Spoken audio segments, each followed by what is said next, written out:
Welcome to Quiet Scare, where horror doesn't scream, it whispers.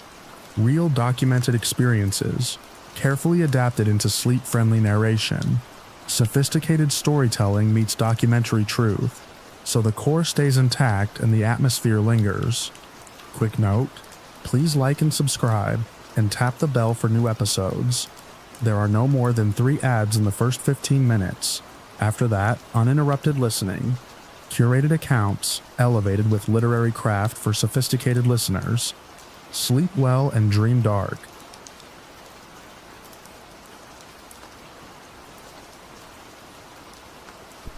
The call dropped before it ever turned into a sentence, but the line stayed warm in my headset for a beat, like someone had breathed right into the mic and stepped away.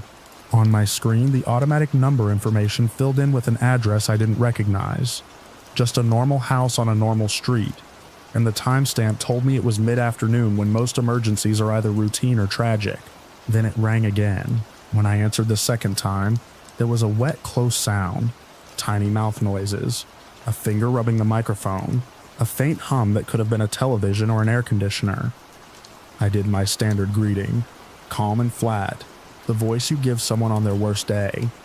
Nobody answered the question. A child's voice floated up instead, soft and high, talking like I wasn't there. It wasn't a scream. It wasn't even a cry. It was a toddler, babbling with the earnest concentration kids have when they're explaining something to a stuffed animal. I heard one clear word, donut, and then the line filled with happy nonsense and breath. Those are the calls that tighten the back of my neck. Not the ones with sirens already in the background. Not the ones where an adult is yelling locations and injuries. The ones where you have to decide, in seconds, if you're listening to a game, or to a life that's about to slip. I asked for a grown-up. I asked if anyone was hurt. I asked if the child could tell me their name. The toddler kept talking, the way little kids do, building a world out of whatever is in front of them. I heard a plastic clack, maybe a toy being dropped, maybe the phone hitting a table. I heard footsteps, light and quick, moving away and coming back. The child said mine, and then very seriously, emergency. I pictured the phone on speaker, abandoned on a carpet. The toddler crouched over it like it was a treasure. I pictured a parent in the next room, unaware, because the old phone didn't ring when a call went out.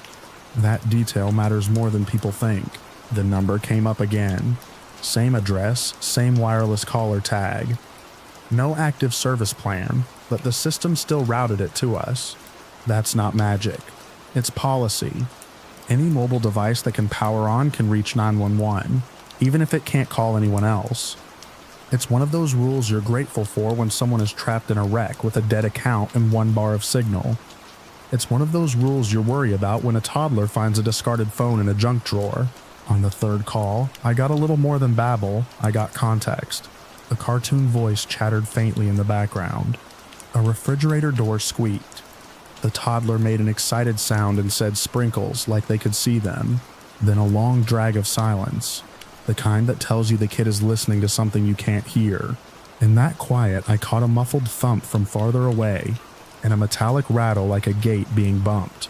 My hand hovered over the dispatch console.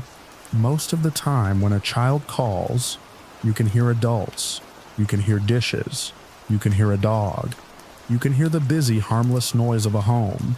When you can't, your brain supplies its own soundtrack. My job is to ignore that soundtrack and follow the procedure anyway. I kept my voice steady and my questions simple. I asked where they were. I asked if they were alone. I asked if they could hand the phone to their mom or dad. The toddler answered the last question by saying, "Clear as day. Mommy sleep." That can mean a nap. That can mean the end of something. I requested a unit for a welfare check. Courtesy visit. No lights and sirens unless something changes. That's how you thread the needle between overreacting and missing the one call that mattered. I sent the address, told the responding officers it was a repeat 911 hang-up with a toddler on the line. Possible caregiver asleep.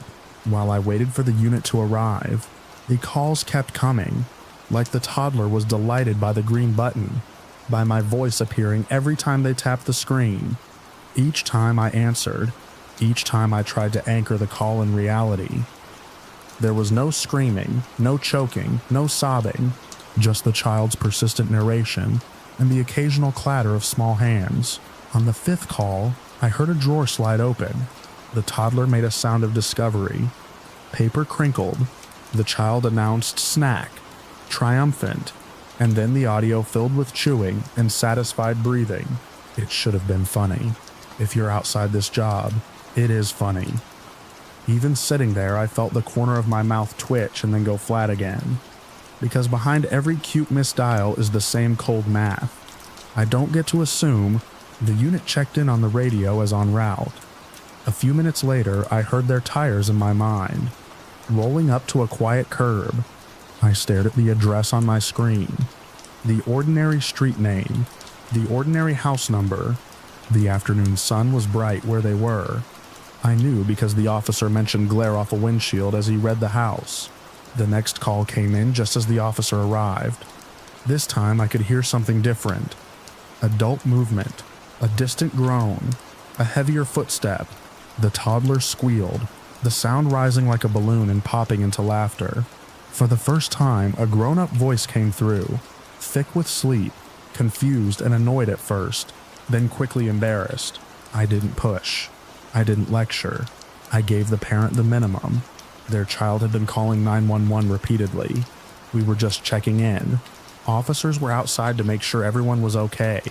The adult apologized, words tripping over each other, and the toddler started saying donut again, as if the entire point of this was finally going to be understood. The line went quiet, and then I heard the front door open. Not through the phone, but through the radio. The officer narrated softly. Parent awake, toddler present, no signs of distress, home secure, everything normal. It should have ended there. Officially it did. We cleared the call as accidental. Welfare check complete. But the officer didn't clear right away. His voice on the radio carried that tone. Cops get when the job turns human. He said the toddler was adamant about an emergency donut, and the parent, mortified, kept trying to hush the kid while explaining they'd taken away an old phone before, but hadn't realized it could still call out. I could picture it. A child clutching a battered, disconnected cell phone like it was a magic wand. The parent kneeling beside them, cheeks hot, trying to explain why strangers in uniforms had shown up on their porch. I could picture the officers on the doorstep, the kind who know the difference between a mistake and a problem. I stayed on the line longer than I had to, because sometimes you want to witness the safe ending with your own ears. We get so few clean conclusions in this work. A few minutes later, the officer keyed up again and said they were going to resolve the emergency. There was a pause, some laughter in the background. Not mine, not his, just a brief burst of adult relief. He said they'd swing by the station and bring something back, and asked if the parent was okay with it. The parent sounded like they were nodding even though I couldn't see them, voice still apologizing, promising to lock up the phone, promising they understood. The radio went quiet after that.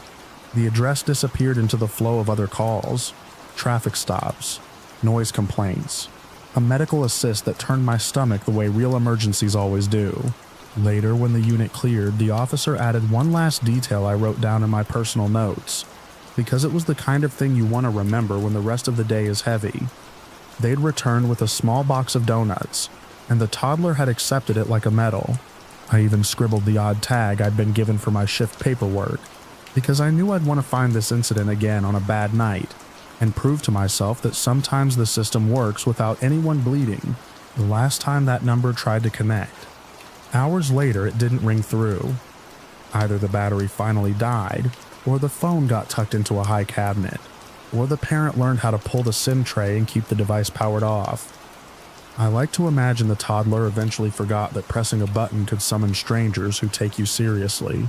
When I drove home after my shift, the light had changed and the day felt used up. In the passenger seat, my own phone buzzed with ordinary life, and for a second my hands tightened on the wheel, as if any vibration could be a line opening in my ear again. I kept seeing a small child's face I never actually saw, lit by a screen in a quiet house, confidently declaring an emergency, because they wanted something sweet, and the whole machinery of policy and procedure turning its gears anyway. rolling up to a porch in the afternoon sun, and choosing kindness as the resolution.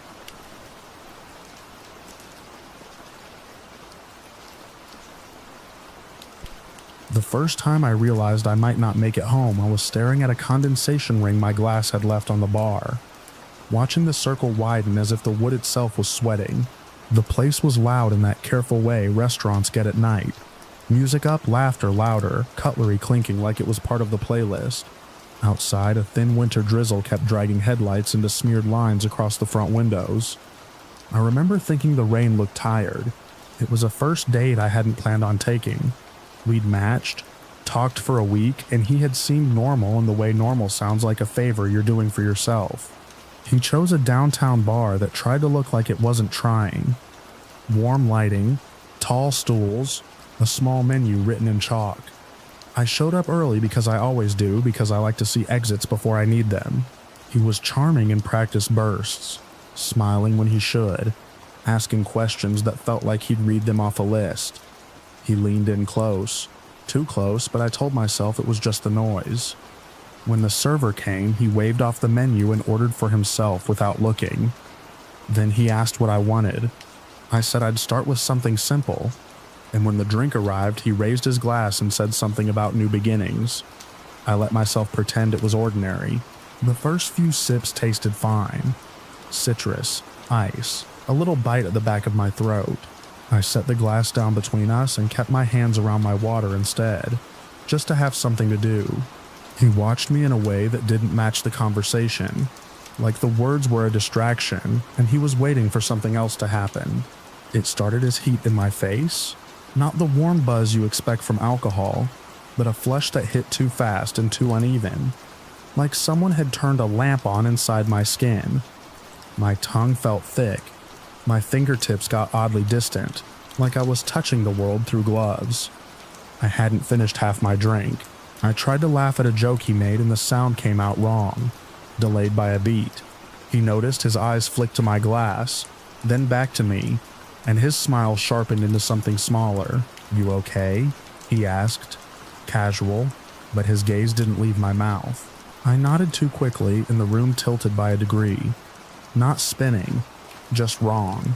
Like my inner ear had been reassigned. My intuition is not a mystical thing. It's a file cabinet. It's the sum of every time I ignored my own discomfort because someone else looked calm. In that moment, the drawer slid open all by itself. I heard my mother's voice from years ago telling me, if something feels off, it is off. I took a slow breath, tried to make my face match the lighting. "I'm going to the restroom," I said, as if it was an afterthought.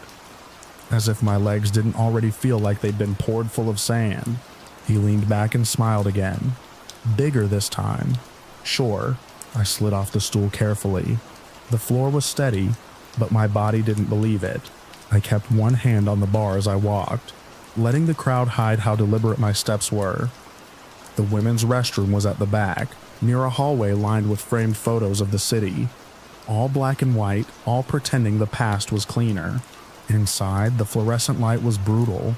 I stood at the sink and stared at myself. My pupils looked normal. My cheeks were too pink. My lips had gone slightly pale, like I'd been out in the cold. I turned on the tap, and the sound of water seemed too loud. My phone felt slick in my hand. I dialed a friend first because calling 911 felt dramatic, and I needed to hear a familiar voice to keep my brain from floating away. It rang and rang. No answer. I swallowed and my throat didn't cooperate. I tried again. Straight to voicemail. The room lurched when I moved my head. That file cabinet in me slammed shut and reopened with a new label. "Do not negotiate." I called 911. The operator's voice came through crisp and steady, like it existed in a different world than the one I was sliding out of. I gave the address because I'd checked it when I arrived. I told her I was on a first date, and I thought my drink had been tampered with. My words were thick, but I forced them into order. I said I was in the restroom, that I felt dizzy and heavy, that my mouth was dry, that I needed help getting out safely. She asked if I was alone. She asked if I could lock the door. She asked what he looked like. I described him in short pieces. Dark jacket, neat hair, watch on his left wrist. the kind of smile that didn't reach his eyes. She told me to stay on the line and not to confront him. Her calm didn't fix my body, but it kept my thoughts from tearing apart. While she talked, I moved into a stall and sat on the closed toilet lid because my legs were starting to shake. The stall door felt thin, the metal like a suggestion. I listened for footsteps outside the restroom. Listened for my name. Listened for any sign that time was speeding up without me. A knock hit the restroom door hard enough to rattle it. I froze with the phone pressed to my ear. The operator asked what that sound was. Another knock, closer, more impatient. A man's voice muffled through the door, called my name once, not curious, claiming I didn't answer. The operator told me to stay quiet if I could. My heart was pounding, but the rest of my body was sinking, like gravity had doubled. I pinched my thigh through my jeans just to prove I could still feel something. The door handle jiggled, then the knock again, too loud for a restroom hallway. I heard a second voice. Female, sharper, telling him he couldn't be in there. He argued, his tone rose. Chairs scraped somewhere out in the main room. That subtle shift when people start paying attention. I stood up too fast and had to catch myself on the stall wall. My phone slipped in my hand and I tightened my grip. The operator told me officers were on their way and asked if I could get to the entrance or to staff without being alone with him. Outside the stall, the restroom door opened and shut again, fast. I heard footsteps retreating, then returning. Someone else came in, another woman, and her presence changed the air. She asked if I was okay. I didn't trust my voice, so I opened the stall and nodded, using my face like a sign. She took one look at me, and her expression tightened with recognition. She guided me to the sink and leaned close, speaking low. She said she'd get security. She said to stay where the staff could see me. She said don't go back out there alone. I stayed on the line with 911, my phone hidden against my palm. My reflection in the mirror looked like a stranger trying to pass for me. The restroom door banged again. He was back. I heard him demanding to know where I was. I heard the woman from before, telling him, firmly, that he needed to step away. His voice sharpened, then dropped, then sharpened again. An aggressive seesaw meant to wear people down. He said I was overreacting. He said I was embarrassing him. He said we were just having drinks, wasn't that the point? The operator asked if I could see him.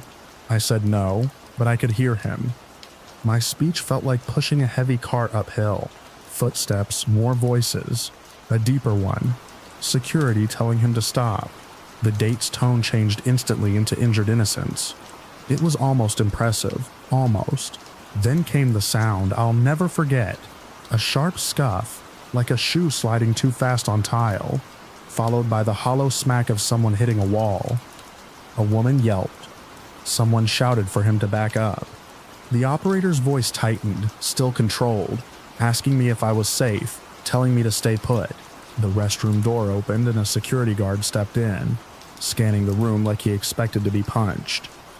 He asked if I was the one who called for help. I nodded and the motion made my stomach roll.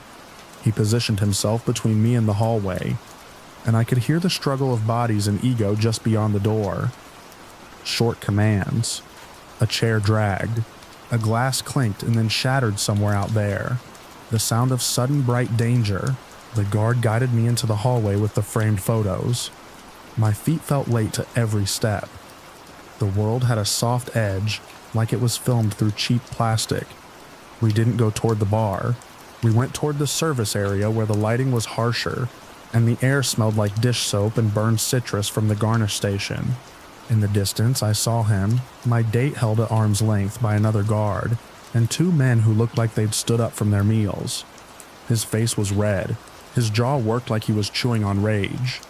When his eyes locked on me, the expression there wasn't confusion. It was anger at a plan interrupted. He lunged once, more a statement than an attempt, and the men tightened their grip.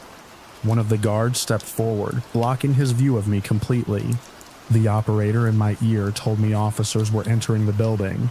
When the police arrived, everything became a sequence of small procedural moments that felt far away. A uniformed shoulder passing close, a hand gesture directing me to sit, someone asking my name twice because I said it wrong the first time. They kept him separated. They kept me in the back with staff and the woman who'd first told him to leave.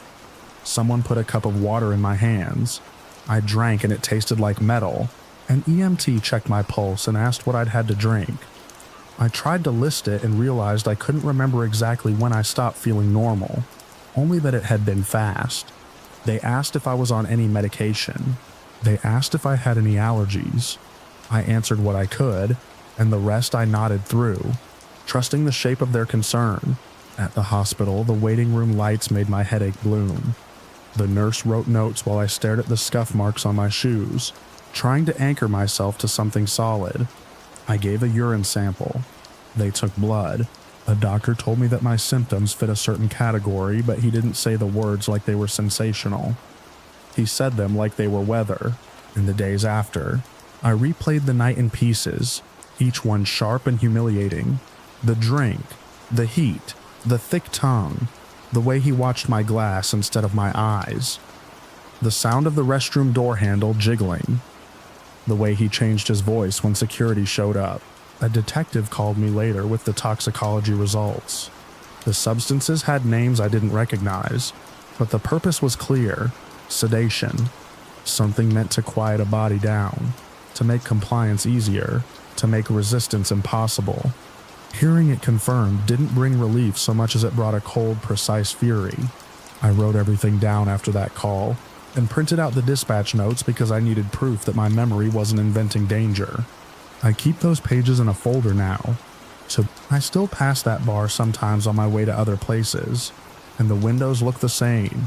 Warm light, people leaning close, glasses sweating onto wood. On rainy nights, the reflections blur again, and I can almost feel that heavy tilt inside my head, like gravity remembering my name. I always note the exits without thinking.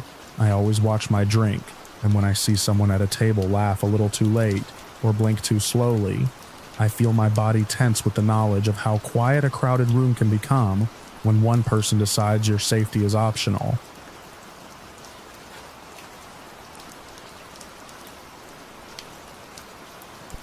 The first thing I noticed was the way the lobby lights flickered like a breath being held.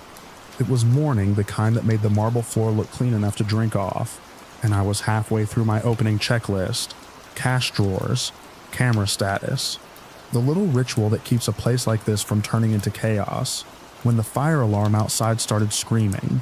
Not ours, not inside the bank. It was the street side unit, the one tied to the small landscape strip by the front doors, and through the glass I saw a gray puff curl up from the sidewalk planter, like someone had dropped a cigarette into dry mulch. A second later, the smell hit, burned plastic and something sharp like fireworks. People in line shifted toward the windows, necks craning.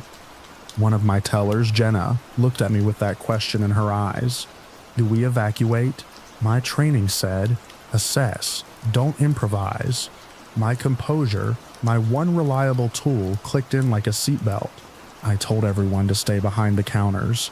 I signaled our security guard toward the vestibule, not outside. That's what the procedures say. You don't send your only set of eyes into the street if you can avoid it.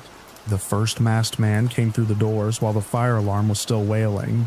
He moved like he belonged there, like he'd walked into 100 lobbies and knew exactly where people look first.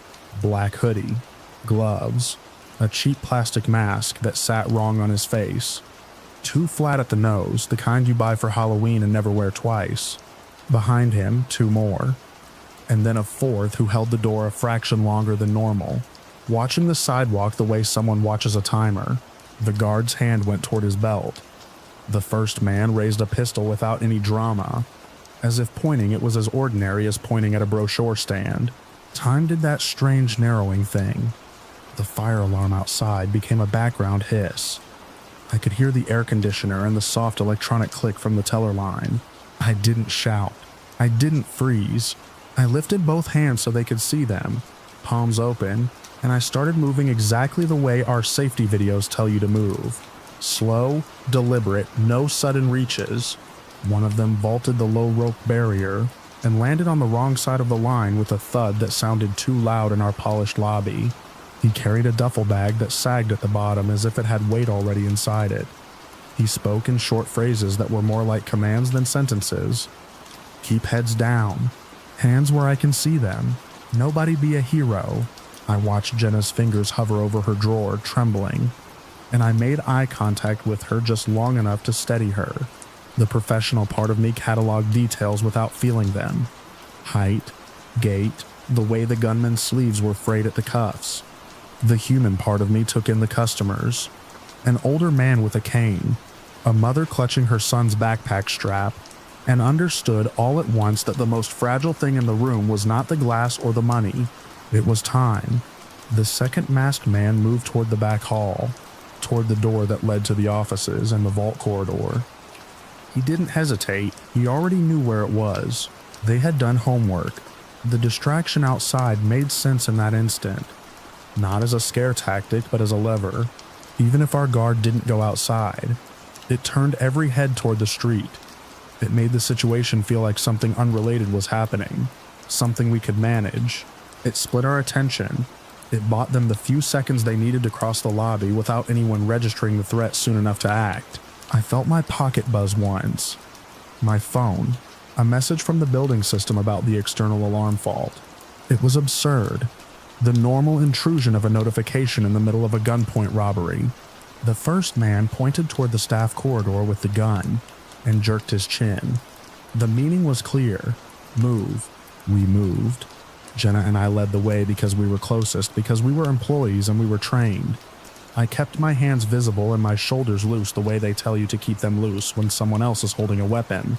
Behind us, the customers were herded like luggage. The man with the cane stumbled once and caught himself on the wall. Nobody helped him, not because we didn't want to, but because the gunman's eyes sharpened at any deviation. In the corridor, the air was warmer and smelled faintly of paper and toner. The vault door waited at the end like a mouth. They shoved us into the vault antechamber first, then pressed us through the inner threshold when the second man barked at one of my supervisors to spin the wheel. The vault steel skin felt cold against my forearm as I steadied myself. The duffel bag hit the floor. Someone cried quietly. I heard the soft snick of a magazine being checked.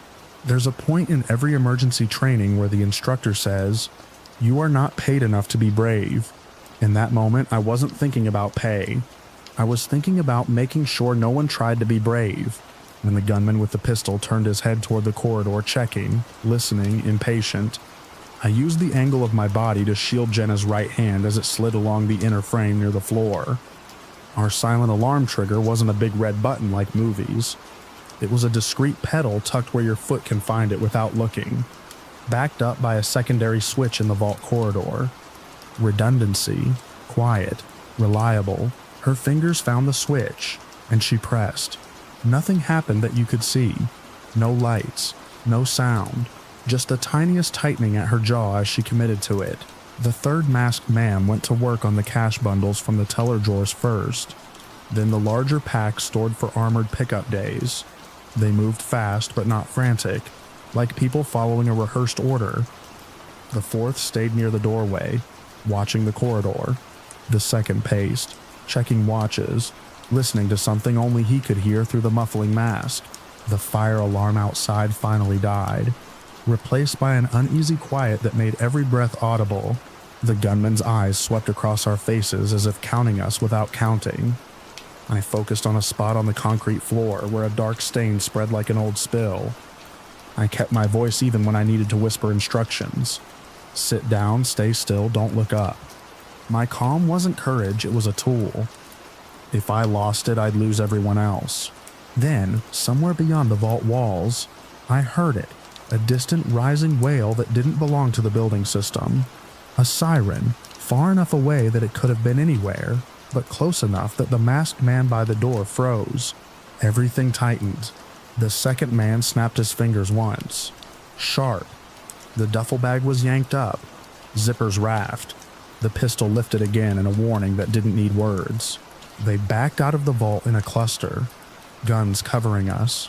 Movement suddenly clipped and urgent. No extra threats. No speeches. Just the efficient pullback of people who knew exactly how much time they'd bought themselves and could feel it running out. The door swung shut and the wheel spun. The sound was thick, final. For a few seconds, all we heard was our own breathing and the faint vibration of footsteps receding down the corridor. I waited until the last vibration faded before I moved. Training says don't open until authorities, but training also says assess immediate danger. And the most immediate danger in a vault is the vault itself being forgotten, being trapped. Panic turning oxygen into a countdown. I kept my voice low. I had everyone sit and slow their breathing. I checked on the older man with the cane without standing over him, keeping my posture non-threatening even though the threat had left. I put my ear to the door. No voices, no pounding, no return. Minutes feel different in a vault. They don't pass, they press. When the first solid noise arrived, hard footsteps, a shouted identification muffled by steel. I answered without raising my voice.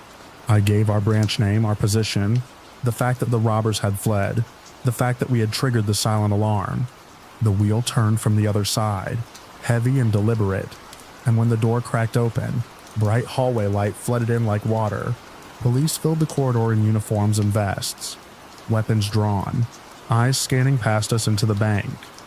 The air smelled faintly of smoke from outside, and the lobby beyond looked wrong, like a stage after the actors leave. I didn't see the robbers again. I didn't hear a car peel out.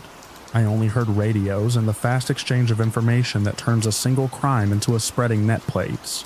Masks, direction of travel, possible interstate, notify neighboring agencies. Later, after statements and photographs and the slow inventory of what was gone, an officer told me they'd already crossed county lines before the first unit reached our street.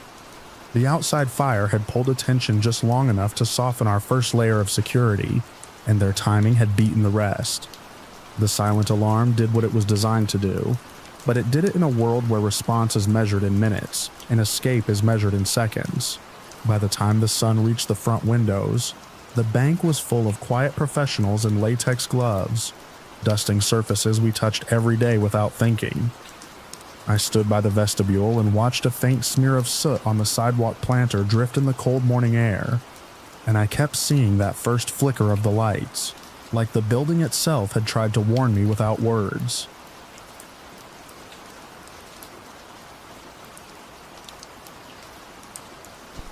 I was stepping over a root that always catches bootlaces when I saw the ground had the wrong color.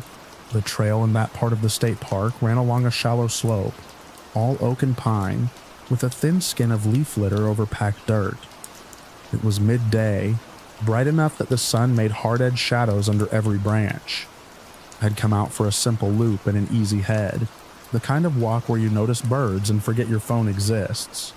Then I saw that patch, a scrape where the hillside had slumped, like someone had dragged a shovel and then tried to smooth it back out. The soil there was lighter, raw, and it didn't match the rest of the forest floor.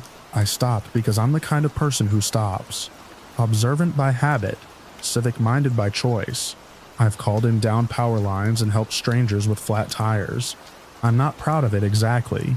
It's just how my brain is wired. When something looks wrong, it nags until I make it right.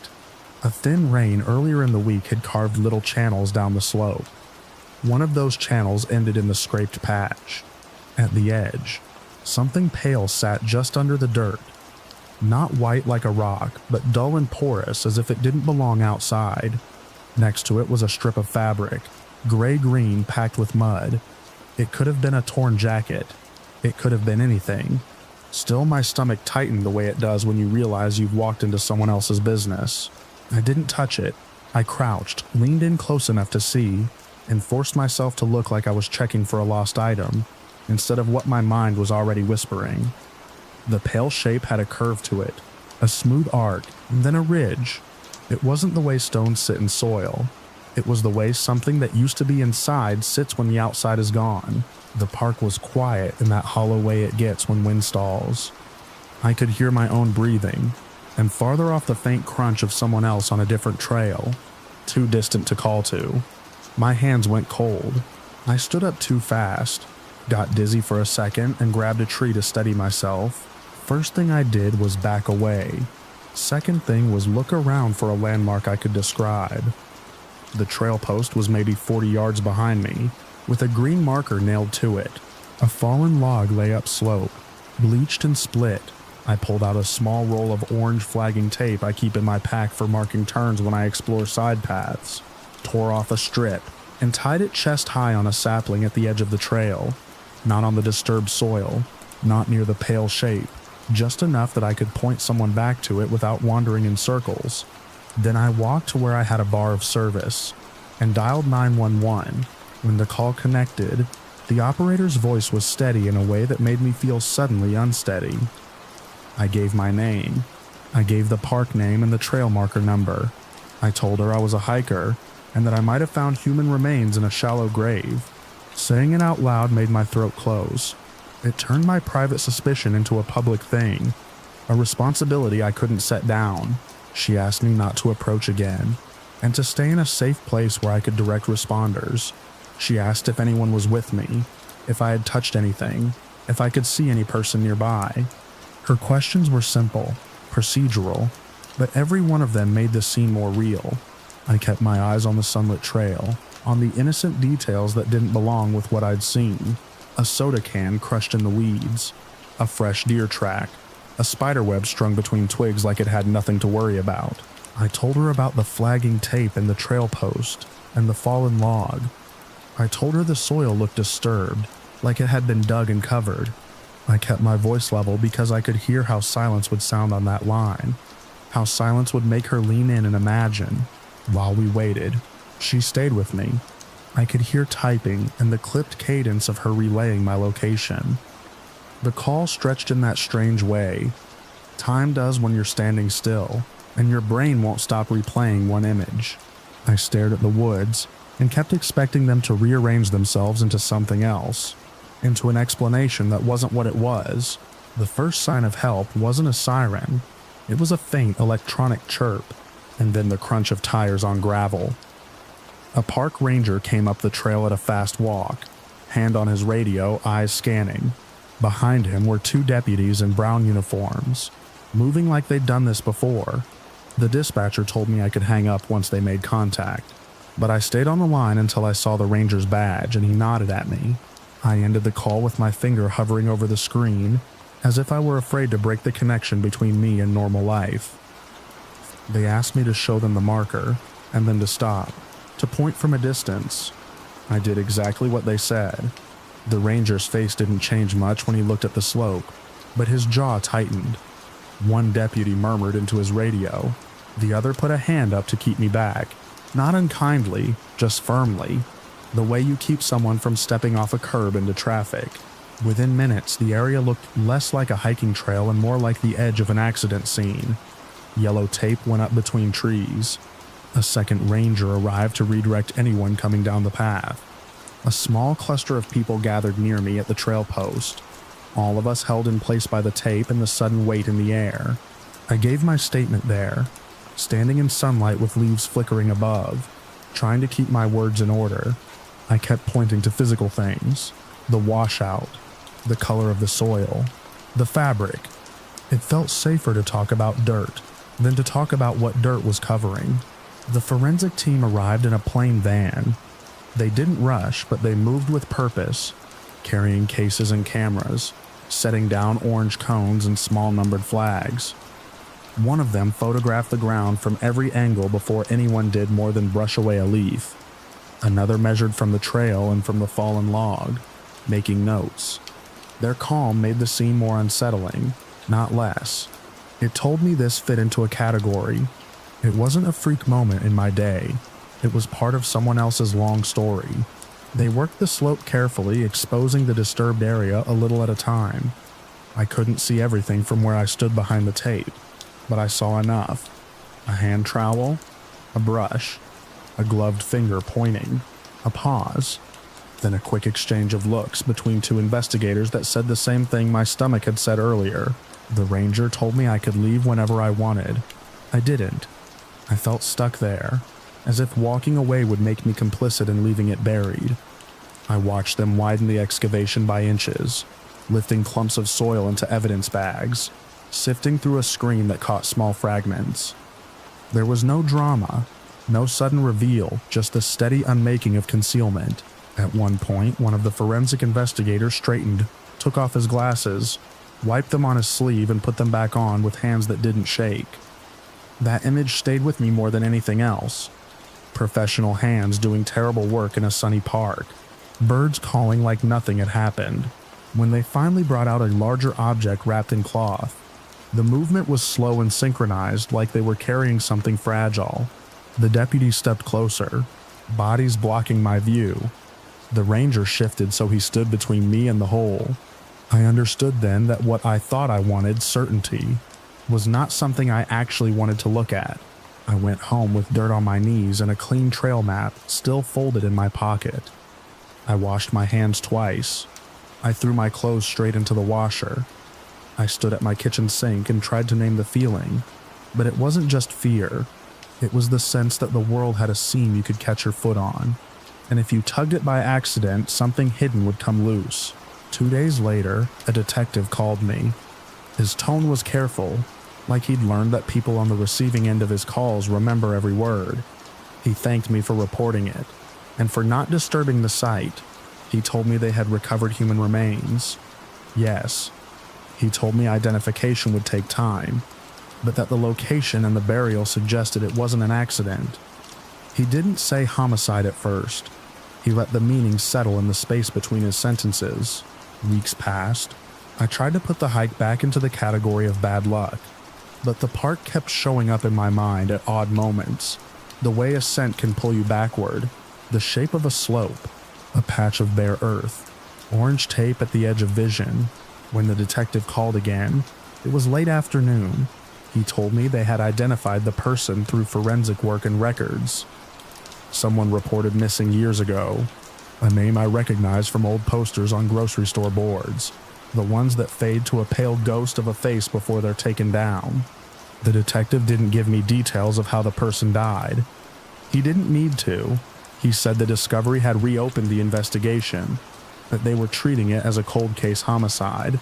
He said families wait a long time for answers, and sometimes answers come from strangers doing the right thing on an ordinary day. After I hung up, I sat in my car and drove back to the park alone, not to cross any tape or to see anything, just to stand at the trailhead and look at the map kiosk as if it could explain the divide between before and after. The parking lot was full of normal life. Kids with water bottles, an older couple tightening their backpack straps, a dog pulling at its leash toward the trees. I walked only far enough to see the green trail marker on the post, and the place where my orange flagging tape had once been. It was gone.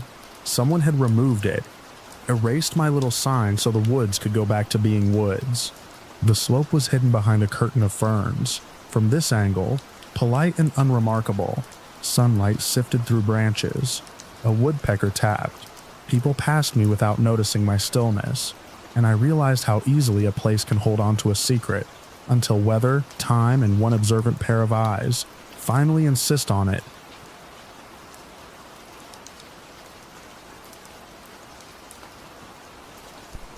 The first thing that woke me was the silence. Not the normal nursery quiet with its soft, wet little breaths, and the plastic tick of the mobile. This was a silence that felt thick, like someone had closed a door inside my ears. I sat up too fast, and my sheets twisted around my legs. The digital clock on my nightstand read 2:17 a.m. The house heater clicked, then stopped. For a second, I listened for the usual tiny sound from the bassinet across the hall, the one I'd trained myself to hear even in sleep. Nothing. My feet hit the cold hallway runner. The nightlight in the nursery made a weak orange puddle on the floorboards. The air smelled faintly of warm milk and clean laundry. I remember noticing the way the shadows lay too still on the wall, like even the dust had stopped moving. I reached the crib and leaned over, expecting to see a little chest rising, a mouth working in dreams. My baby's face was turned slightly to the side, lips parted. I put 2 fingers under the nose the way they tell you to, like a reflex I didn't know I had. No warmth of breath. My hand went to the chest. The skin was there, soft and real, but it didn't move under my palm. I whispered the name once, then louder, and my own voice sounded wrong in that room. Too big for it. I scooped the baby up and the weight was familiar, but the slackness wasn't. For a half second my mind tried to make it ordinary. Sleeping hard. Startled. A trick of light. I turned on the overhead lamp, and the room snapped into full color. The baby's cheeks looked pale in a way that made my stomach drop. I pressed my ear to the chest and heard nothing but the blood rushing in my own head. My phone was on the changing table because I'd been up earlier, scrolling in the dark, reading other parents' late-night reassurance posts. My thumb shook so badly I hit the wrong contact first. When I finally stabbed 911, the screen lit my face with a cold bluish glare. The ringtone was loud and cheerful, obscene for what my hands were holding. The dispatcher answered, and I didn't have room in me for polite words. I said my address in one long breath, and then what was happening. And even as I spoke, I was already moving, because the voice on the line didn't panic with me. It had a practiced steadiness that hooked into my spine. They told me to put the baby on a flat surface, to lay the baby on the changing pad or the floor if I needed to. I set my child down on the changing table because it was there, because my hands wanted something stable. The baby's head lolled slightly, the soft spot hidden by hair that still smelled like bath soap. The dispatcher asked if the baby was breathing. I said no. They asked if the baby was conscious. I said I didn't know because I couldn't let the word form. They said we were going to do CPR, and they gave me instructions as if they were describing how to tie a knot. They told me exactly where to place 2 fingers on the center of the chest, just below the nipple line. They told me how hard to press. They told me a rhythm to follow without counting out loud. They told me to tilt the head back slightly, to cover the mouth and nose with my mouth, and give gentle breaths. I had to listen twice because my brain kept trying to run ahead and trip over itself. My fingers pressed down, and the tiny ribs gave a little tin. I felt it through my fingertips and something animal in me screamed. I wanted to stop. I wanted someone else to do it. But there was no one else in that room. I did what the voice told me. Press release. Press release. I watched the baby's face for any change and saw none. The nursery light buzzed faintly. Somewhere in the house a faucet dripped. Slow and steady. A sound that didn't belong to this moment. The dispatcher stayed with me, repeating the steps, correcting me when my breaths were too big, reminding me to let the chest rise, to keep going. They asked if I was alone. I said yes. They told me help was on the way, and they said it with the kind of certainty that made it feel like a fact, not a comfort. At some point I realized my own lungs were burning. My shoulders ached from the angle. My wrists started to cramp. The baby's skin under my fingers was warming from my touch, but that didn't mean anything. My mind kept throwing up images I didn't ask for. The crib empty. The room as it would be tomorrow. The quiet after a storm. I shoved them down because the instructions kept coming, and the instructions were a rope. A distant siren finally cut through the walls. It grew louder, then dipped, then swelled again as it turned onto our street. The sound made my throat close up. My hands did not stop moving. The dispatcher told me not to hang up, not to leave the baby, to keep doing compressions until someone physically took over. I remember the absurd detail of my phone's low battery warning popping up on the screen. A tiny red sliver that tried to matter. Then there was the front doorbell. A hard, fast press, followed by knocking that rattled the frame. I shouted that the door was unlocked, and my voice cracked like I'd been screaming for hours. Footsteps pounded down the hallway. The nursery filled with strangers in dark uniforms and gloves. Bright flashlights sweeping across the walls. One of them said my name like they already knew it, like it was on a paper somewhere. Another one was already at the changing table, sliding a small board under my baby with a smoothness that made me realize how clumsy I was. "Keep doing compressions until I tell you to," someone said, not unkindly, and I did, because my hands wouldn't stop on their own. Then they told me to move, and I stumbled back into the dresser, knocking a stack of folded burp cloths onto the floor. I stood there with my arms half raised, like I didn't know where to put them. My fingers felt numb and too big. as if they belonged to someone else. They took over with practiced choreography. A tiny mask appeared over my baby's face. A bag valve moved in controlled squeezes. Someone opened a kit and the sound of tearing plastic was loud in the little room. One paramedic spoke numbers to the other, calm and clipped. Another checked a pulse point I'd never thought about before. I watched their hands because I couldn't bear to look at my baby's face. I watched the way their gloves caught the light, the way they moved with economy. It was the opposite of my frantic, messy fear. One of them asked me questions while they worked. How old? Any complications at birth? Any recent illness? Any fever? I answered like I was reading from a card, because my mind was floating just above my body, and the questions were hooks pulling me back. For one awful stretch of time, nothing seemed to change, and the room felt like it was narrowing around us. Then a paramedic said something that made the others shift. I heard, "there," and my head snapped up. My baby's chest made a shallow movement under the mask. Not much, not enough for relief, but it was movement. The kind of tiny, fragile sign that made my knees wobble. They didn't celebrate. They didn't slow down. They adjusted the mask, changed their grip, kept working like the danger was still right there, hovering over the crib rails. They carried my baby out on a small stretcher designed for someone so small. The straps looked too big. The blanket they wrapped around my child was a plain hospital one, thin and green. The nursery light was left on behind us, making the room look abandoned even though we'd only been in it moments ago. I grabbed my keys without remembering doing it. I followed them into the night barefoot, the cold driveway biting into my feet. The ambulance interior glowed harsh white. A paramedic climbed in with my baby and nodded at me like I could come. But there wasn't room for my panic in there. Another one guided me back, firm and gentle, telling me I had to drive behind them. The ride to the hospital was a blur of red taillights and traffic lights that refused to change fast enough. Every stop sign felt like a personal insult. I kept one hand clamped to the steering wheel and the other hovering over the horn. But there was nowhere to go faster than the ambulance already was. At the emergency entrance, they met us with a team that moved even faster. Doors swung open. Gurney wheels squealed. Someone asked for the pediatric unit, and then the words PECU came out of a mouth like it was a place you could just go. I remember standing in a hallway under fluorescent lights while my baby disappeared through double doors. The air smelled like antiseptic and old coffee. My shirt was smeared with something drool. Milk. I didn't know. I realized my hands were shaking so badly I couldn't unlock my phone. Later, someone brought me into a small room and spoke in a steady voice. The kind of voice that tries not to make promises. They told me my baby had been stabilized. They told me there had been a period without effective breathing.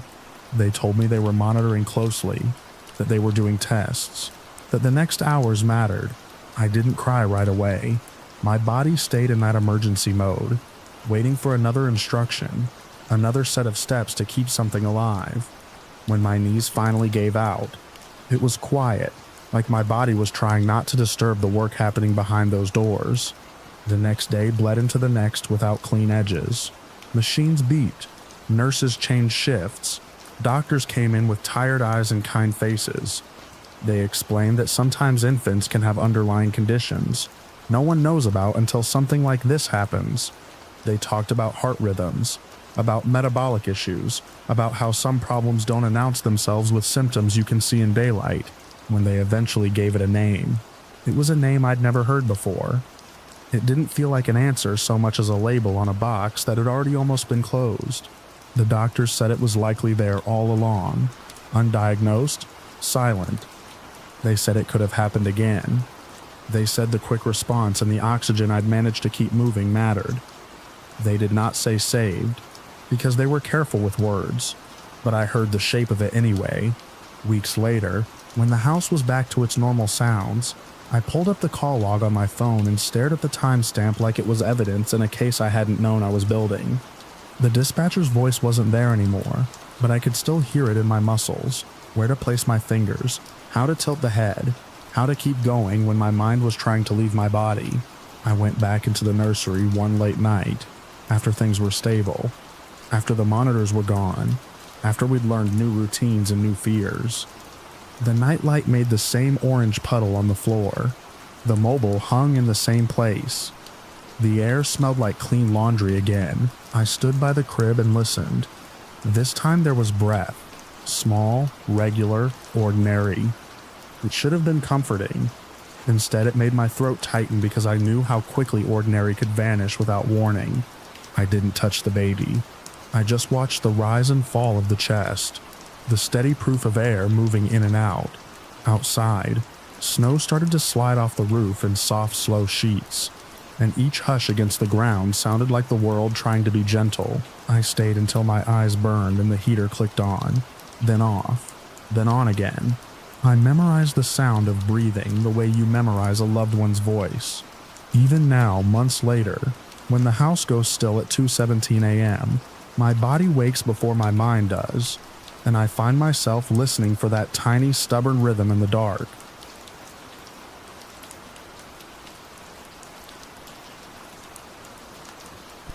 The engine didn't quit all at once.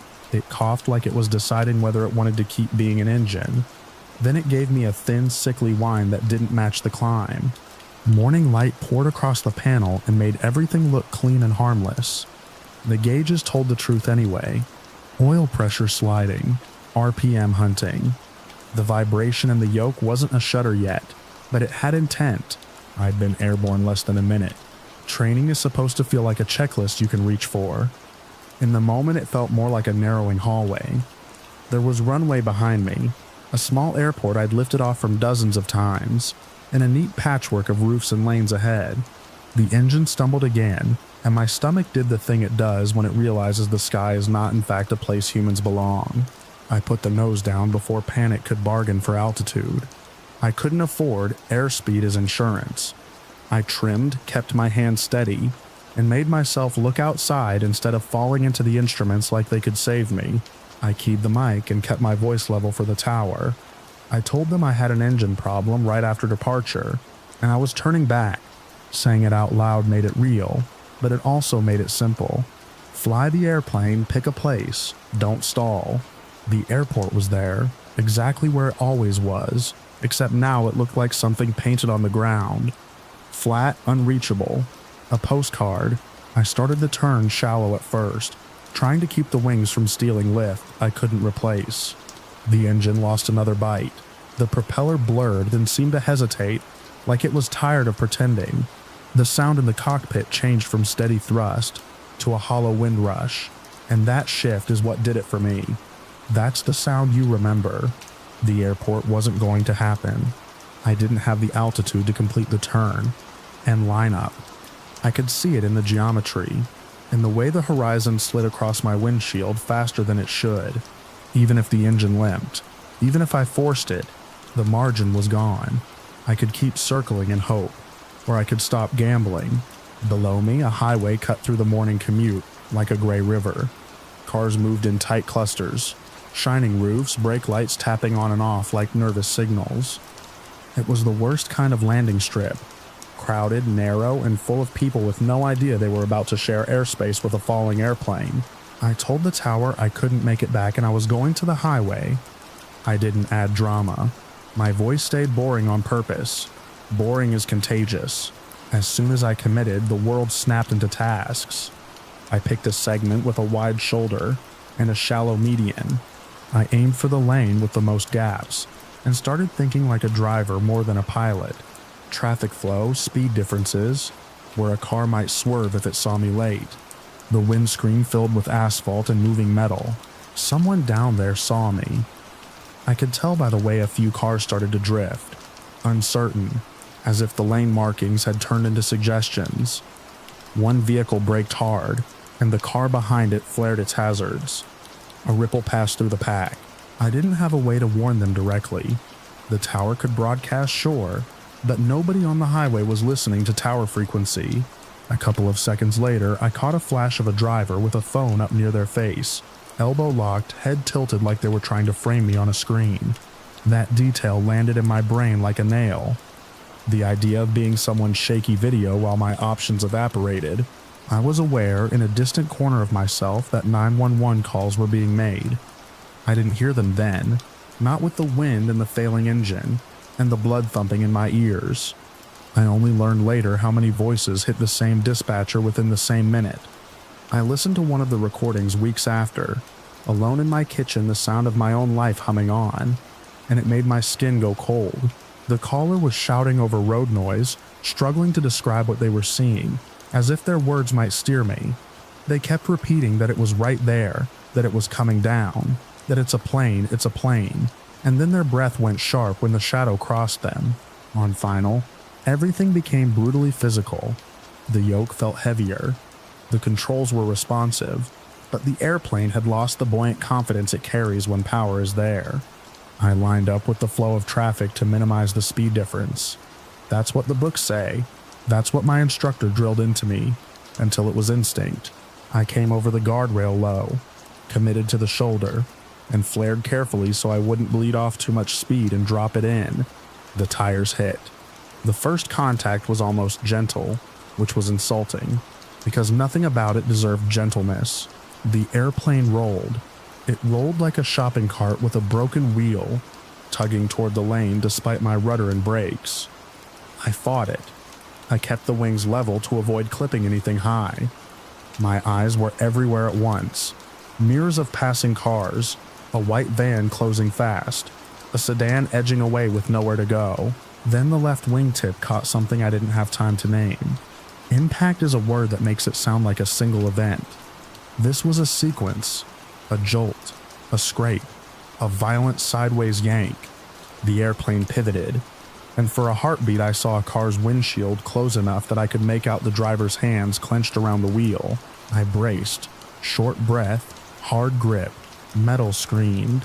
The airplane shuddered and slid, nose dipping toward the median. The car spun away from me, tires skittering, and I saw it bounce into a stop against the barrier. No fireball, no immediate silence, just the grinding end of momentum and the sudden roar of traffic that didn't know whether to stop or keep going. When we finally settled, the cockpit went oddly quiet except for the wind and a ragged ticking sound from somewhere in the engine compartment. I sat still for half a second to make sure I was still intact. My hands were trembling, but the rest of me felt pinned in place, as if my body was afraid that moving would wake up a worse outcome. The first smell hit next. Fuel. It wasn't subtle. It was sharp and sweet and wrong, cutting through the hot metal odor. I looked down and saw liquid spreading under the wing, darkening the shoulder, running in thin streams toward the gutter. In training, fuel is always a diagram. In real life, it looks like something alive. Reaching, I killed what I could. Master off. Mixture already useless. I unlatched the door and shoved it open into the bright morning, expecting the world to be full of yelling. Instead, it was full of startled quiet, the kind that comes after a scream. Cars were stopped at angles. People stood on the shoulder with their phones held out, faces pale, mouths open, not quite sure what to do with their own bodies. A man in a reflective vest construction, maybe, ran toward me and then slowed when he got close enough to smell what I smelled.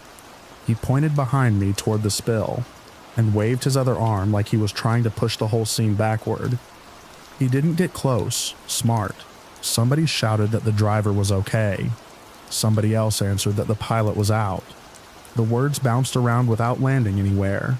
I moved away from the aircraft, stepping carefully, watching where the fuel was pooling, feeling the heat on my skin like it wanted to ignite.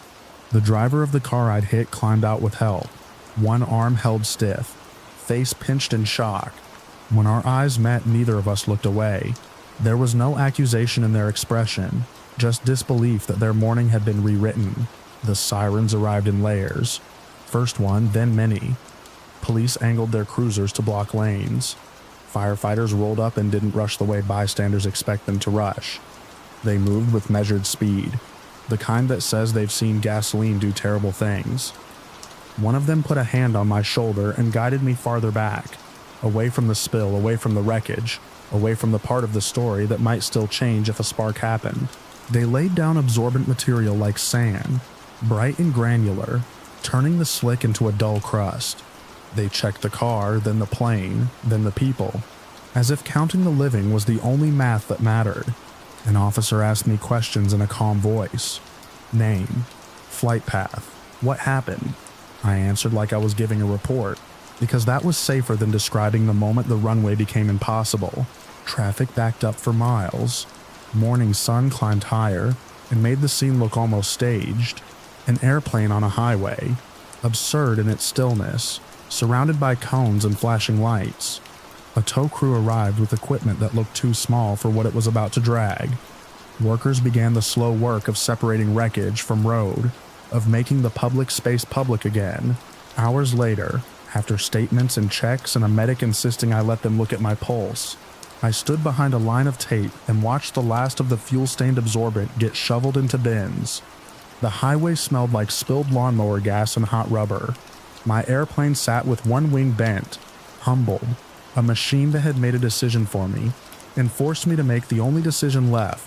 What I remember most is how normal the morning stayed around it all, how the sun kept shining on windshields, how a distant billboard promised coffee, how the world refused to acknowledge how close we'd come to turning into news footage with a different ending. When the last emergency vehicle pulled away and the lane reopened, the only thing left was a dark stain on the shoulder and the faint, stubborn odor of fuel hanging in the cold air.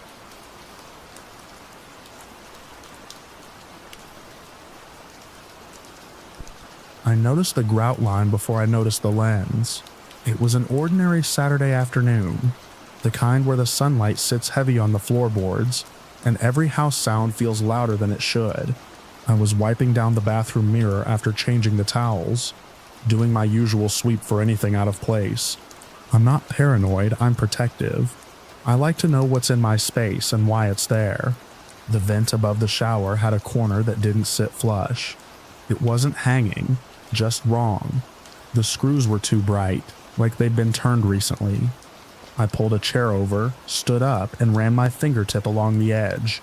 A thin line of dust broke clean, as if it had been disturbed, and then carefully left to settle again. When I slid the vent cover down, something small tapped against the metal and swung on a wire. It looked like a thumb drive at first. Black plastic, a tiny slot. Then it rotated, caught the light, and I saw the pinhole. Not a screw hole, not a defect. A lens. My stomach did that slow drop that makes your hands feel far away. I didn't yell. I didn't call anyone right away. I stepped down, set the vent cover on the counter like it was fragile, and stared at the device hanging there. It was taped to the inside of the duct with gray HVAC tape, the kind you don't buy unless you need it. A thin cable ran to a little battery pack wedged behind the drywall lip. Someone had taken time. Someone had stood exactly where I was standing, in my bathroom, with my shower curtain closed, with the door shut. I pulled the whole thing free without touching the lens, wrapped it in a clean hand towel, and carried it to the kitchen table like it was a live insect. I should have stopped there. I should have bagged it and waited for police. But curiosity isn't the right word. It was more like a need to know how long it had been there, what it had seen, what had been taken from me without my permission. I found an old pair of dish gloves under the sink, put them on, and turned the device over. There was a micro SD card in the side. I slid my laptop from its sleeve with careful hands and inserted the card into an adapter. The screen asked if I wanted to open a folder. My cursor hovered over the trackpad for a full second before I clicked. The files were labeled by date, not random. Neat.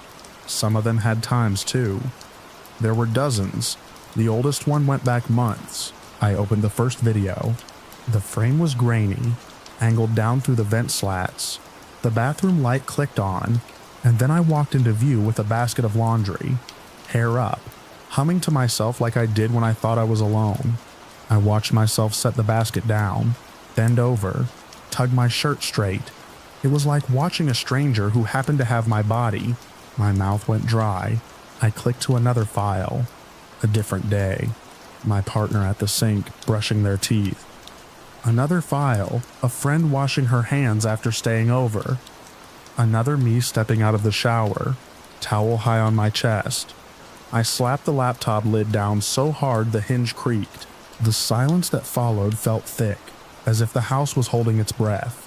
I sat there with the closed laptop in front of me, and the towel-wrapped camera beside it. I could hear my refrigerator cycling on and off. I could hear a car pass outside. I could hear my own pulse in my ears. Then a memory slid into place, sharp and clean. 2 weeks earlier, I'd had the bathroom vent fixed. The fan had been rattling, and I'd called a local guy recommended by a neighbor. He was friendly, wore boot covers without being asked, chatted about ductwork and humidity. He'd been in and out in under an hour. I'd even felt grateful because it was one of those adult house things you don't want to deal with. I stood up and opened the drawer where I keep receipts, manuals, spare keys. I pulled out the invoice. His name was printed at the top with a phone number and a small logo. The same guy had been here twice. Actually, once to look, once to fix. Twice in my bathroom. Twice near that vent. I didn't want it to be him, because the moment I admitted it, the betrayal turned from a floating fear into a person with a face. I picked up my phone and dialed 911 with my thumb pressed too hard on the glass. When the operator answered, my voice came out steadier than I felt, like it belonged to someone calling about a burst pipe. I gave my address. I told her I found a hidden camera in my bathroom vent. I told her I'd seen footage of myself and guests. I told her I had the device and the memory card. She asked if anyone else was in the house, if the person who installed it might be nearby, if there were any immediate threats. I walked through each room as I spoke, checking locks I'd already checked. The operator told me not to handle the device anymore, to place it in a bag if I could without touching it, to wait outside if I felt unsafe. I didn't feel unsafe in the way people imagine. I felt exposed, like the walls had become transparent. 2 officers arrived within minutes. They parked in front like it was any other call, but the moment they stepped inside and I led them toward the kitchen table, their faces changed. One of them put on gloves. The other asked me to explain from the beginning, slowly, and not to skip anything, even the parts that felt stupid. I showed them the vent. I showed them where I'd found the tape. I handed over the towel bundle. I told them about the HVAC contractor, his name on the invoice, the dates he'd been in my home. The officer with the gloves held the camera up, turned it, found a tiny switch and nodded to himself as if he'd seen this exact thing before. He didn't say relax. He didn't say, it's probably nothing. He said, you did the right thing calling. That sentence hit me harder than I expected. My throat tightened anyway. They asked for the laptop. I didn't want to open it again, but they needed the files. One officer watched while I opened the folder and scrolled without clicking, just enough to show the dates. His eyes flicked over the film lines and then to my face, and the sympathy there made me feel even more bare. They took the device and the card as evidence. They photographed the vent, the tape, the screw heads. They asked if there were any other contractors, cleaners, regular visitors with access. I made a list out loud. The handyman, the dog sitter once, a neighbor who'd watered plants. But the name on the invoice kept glowing in my mind, like a neon sign. Before they left, they told me what would happen next. A report, a detective, possible warrants if they could establish probable cause. They said I shouldn't contact the contractor. They said to write down every date I remembered him being here, every time I'd been gone while he worked, any odd comments he might have made after the door closed. My house didn't feel like my house. I walked back to the bathroom and stared at the vent hole like it was an open wound. I taped a piece of paper over it, a childish thing that made me feel slightly less watched. Then I sat in the hallway and listened to nothing until my partner got home. The detective called the next morning. Her voice had that calm, practiced tone that doesn't promise comfort but does promise process. She told me they'd identified the contractor, confirmed he'd been working in our neighborhood, and that my footage appeared consistent with a covert recording device. She said they were moving quickly. Days stretched. Every creak of the house felt accusatory. I replaced the bathroom vent cover. I replaced the lock screws. I bought a little device that detects wireless signals and walked it through each room like I was sweeping for ghosts, even though the real thing was worse than any ghost. Then, on a Tuesday afternoon, The detective called again. This time she didn't pad her words. She said they executed a search warrant at the contractor's home. She said they seized computers and storage devices. She said they found a significant amount of unauthorized footage, organized by address and date. She didn't list what was on it, but the way she paused before saying organized told me everything. She asked me to come in to give a formal statement and to verify certain details. She said there would likely be charges. She said there might be other victims. When I hung up, I sat at my kitchen table and stared at the empty spot where the towel-wrapped camera had been. The sunlight was in the same place it had been when I found it, warming the wood, turning dust motes into glitter. Outside, somebody was mowing a lawn.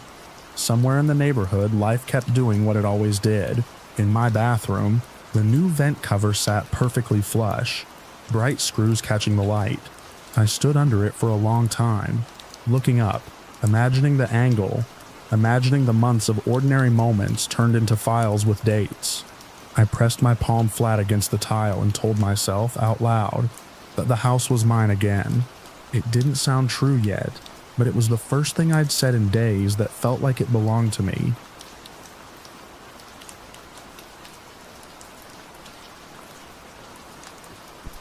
My headlights washed over the house numbers and turned them into pale scratches on brick. The app said I was there. The porch light was off.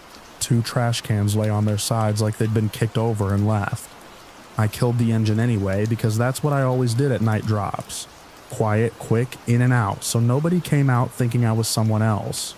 The street was narrow, lined with parked cars that made a tunnel, and the dark between the streetlights felt thicker than it should have. I'd never been in that neighborhood before. You learn patterns when you drive deliveries long enough. Where the dogs bark, which blocks have the same tired porch chair, where people actually put out a light when they're expecting someone.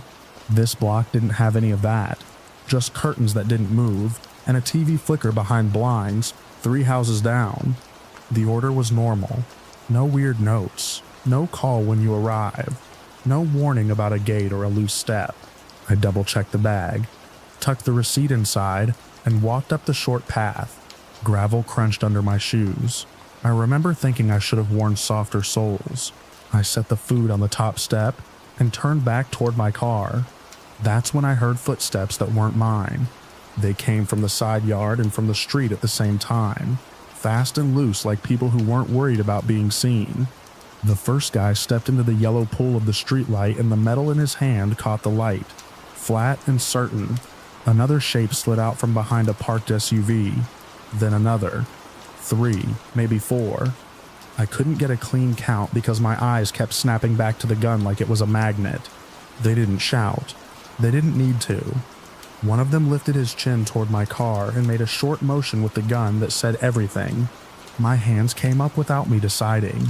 I didn't argue, I didn't try to bargain. I had this sudden cold clarity that my job badge and my sir voice meant nothing here.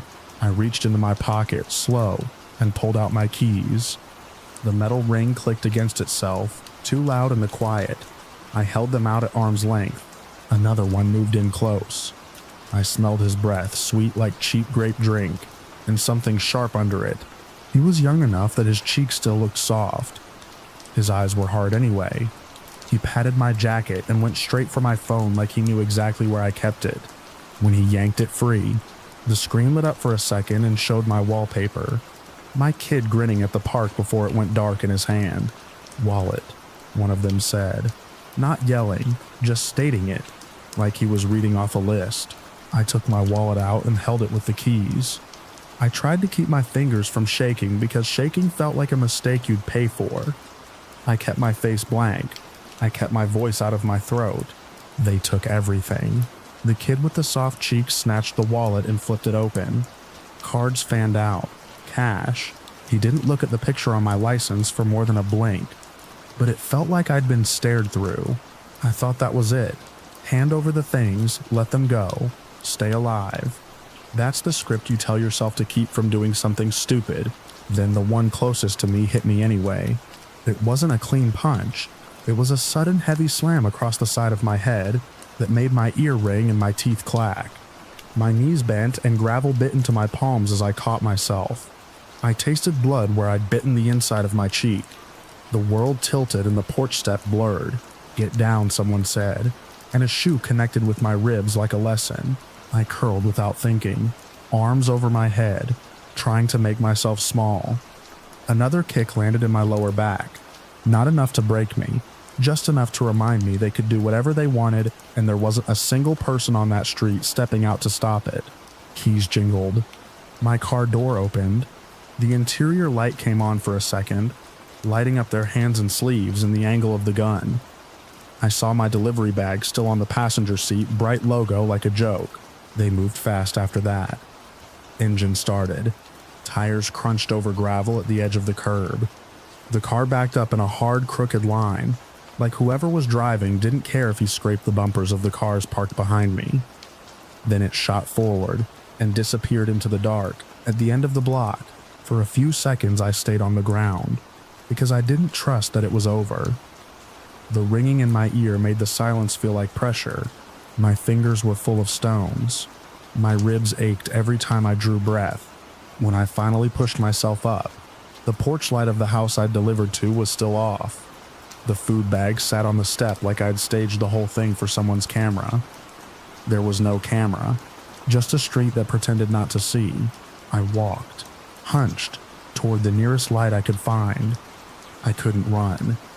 Running made my side flare and my vision swim. My face felt swollen. The shape of my car not being there made me dizzy in a different way, like my brain kept trying to fill it in. Halfway down the block, I saw a glow through a window. Someone was up. The blinds were half open, and a blue TV light pulsed across the wall. I stepped onto the lawn and tried not to look like I was about to break in. I knocked once, then again harder.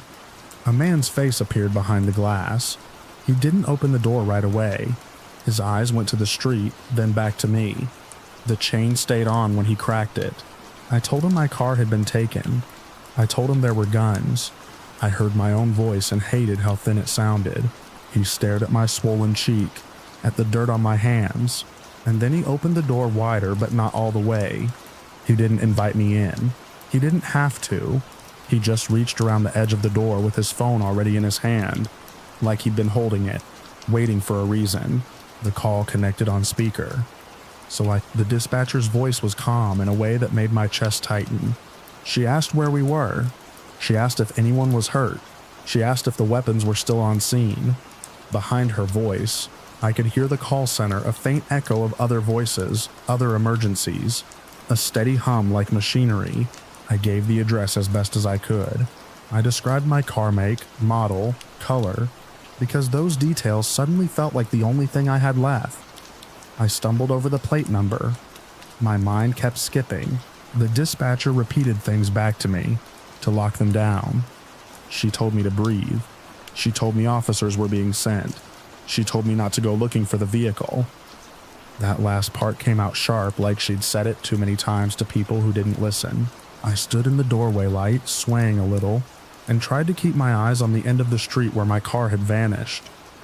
Every set of headlights that passed in the distance made my stomach clench. A dog barked somewhere behind us, sudden and furious, and it made me flinch like I'd been hit again. The man with the phone kept his body between me and the open air. He didn't touch me, but he anchored the moment with his presence, like he was making sure I didn't drift back into the dark and do something dumb. He answered questions when my words snagged. His voice stayed low when the first cruiser turned onto the block. The red and blue lights bounced off the parked cars and threw color across the houses like a warning. The officer got out slow, hand near his belt, eyes scanning the shadows in the yards. The whole street suddenly looked different, less like a place people lived, more like a set where something bad had just happened, and might still be happening. They asked me to repeat it all. Where I was standing, how many people, what they wore, which direction they went. Did I know them? Had I ever delivered here before? The questions were steady, and I could tell they were trying to build a shape out of my broken pieces of memory. I kept coming back to the same small sounds, my keys clicking, my car door opening, the gravel under someone else's shoes. An ambulance arrived. Lights muted, and a paramedic shined a flashlight into my eyes. He pressed along my ribs and asked where it hurt. I gave him the honest answers. I didn't want to exaggerate, I didn't want to downplay. I just wanted to be factual, like facts could pull me out of it. Later, when the officers drove me to the station because I didn't have a ride, and my phone was gone and my wallet was gone, I watched the city slide past through the window and realized how normal everything looked from a moving car. People at a stoplight, a couple walking a dog, a late-night diner sign humming. The world didn't show what had happened to me unless you were standing exactly where it happened. I went back to that block once, weeks after in daylight, because I thought it might make the memory smaller. It didn't. The house numbers were still scratched on brick. The gravel path was still there. The porch light was still off in the afternoon, because it didn't matter then. I stood at the curb where my car had been, and tried to picture the exact moment it disappeared, and all I could see was the empty space it left behind, clean and silent, like it had never been mine at all.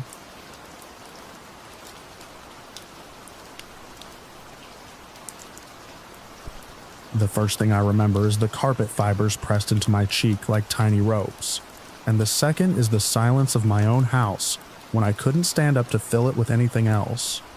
I had reached for the phone beside the recliner, the way I always did after breakfast, and my hand came up empty.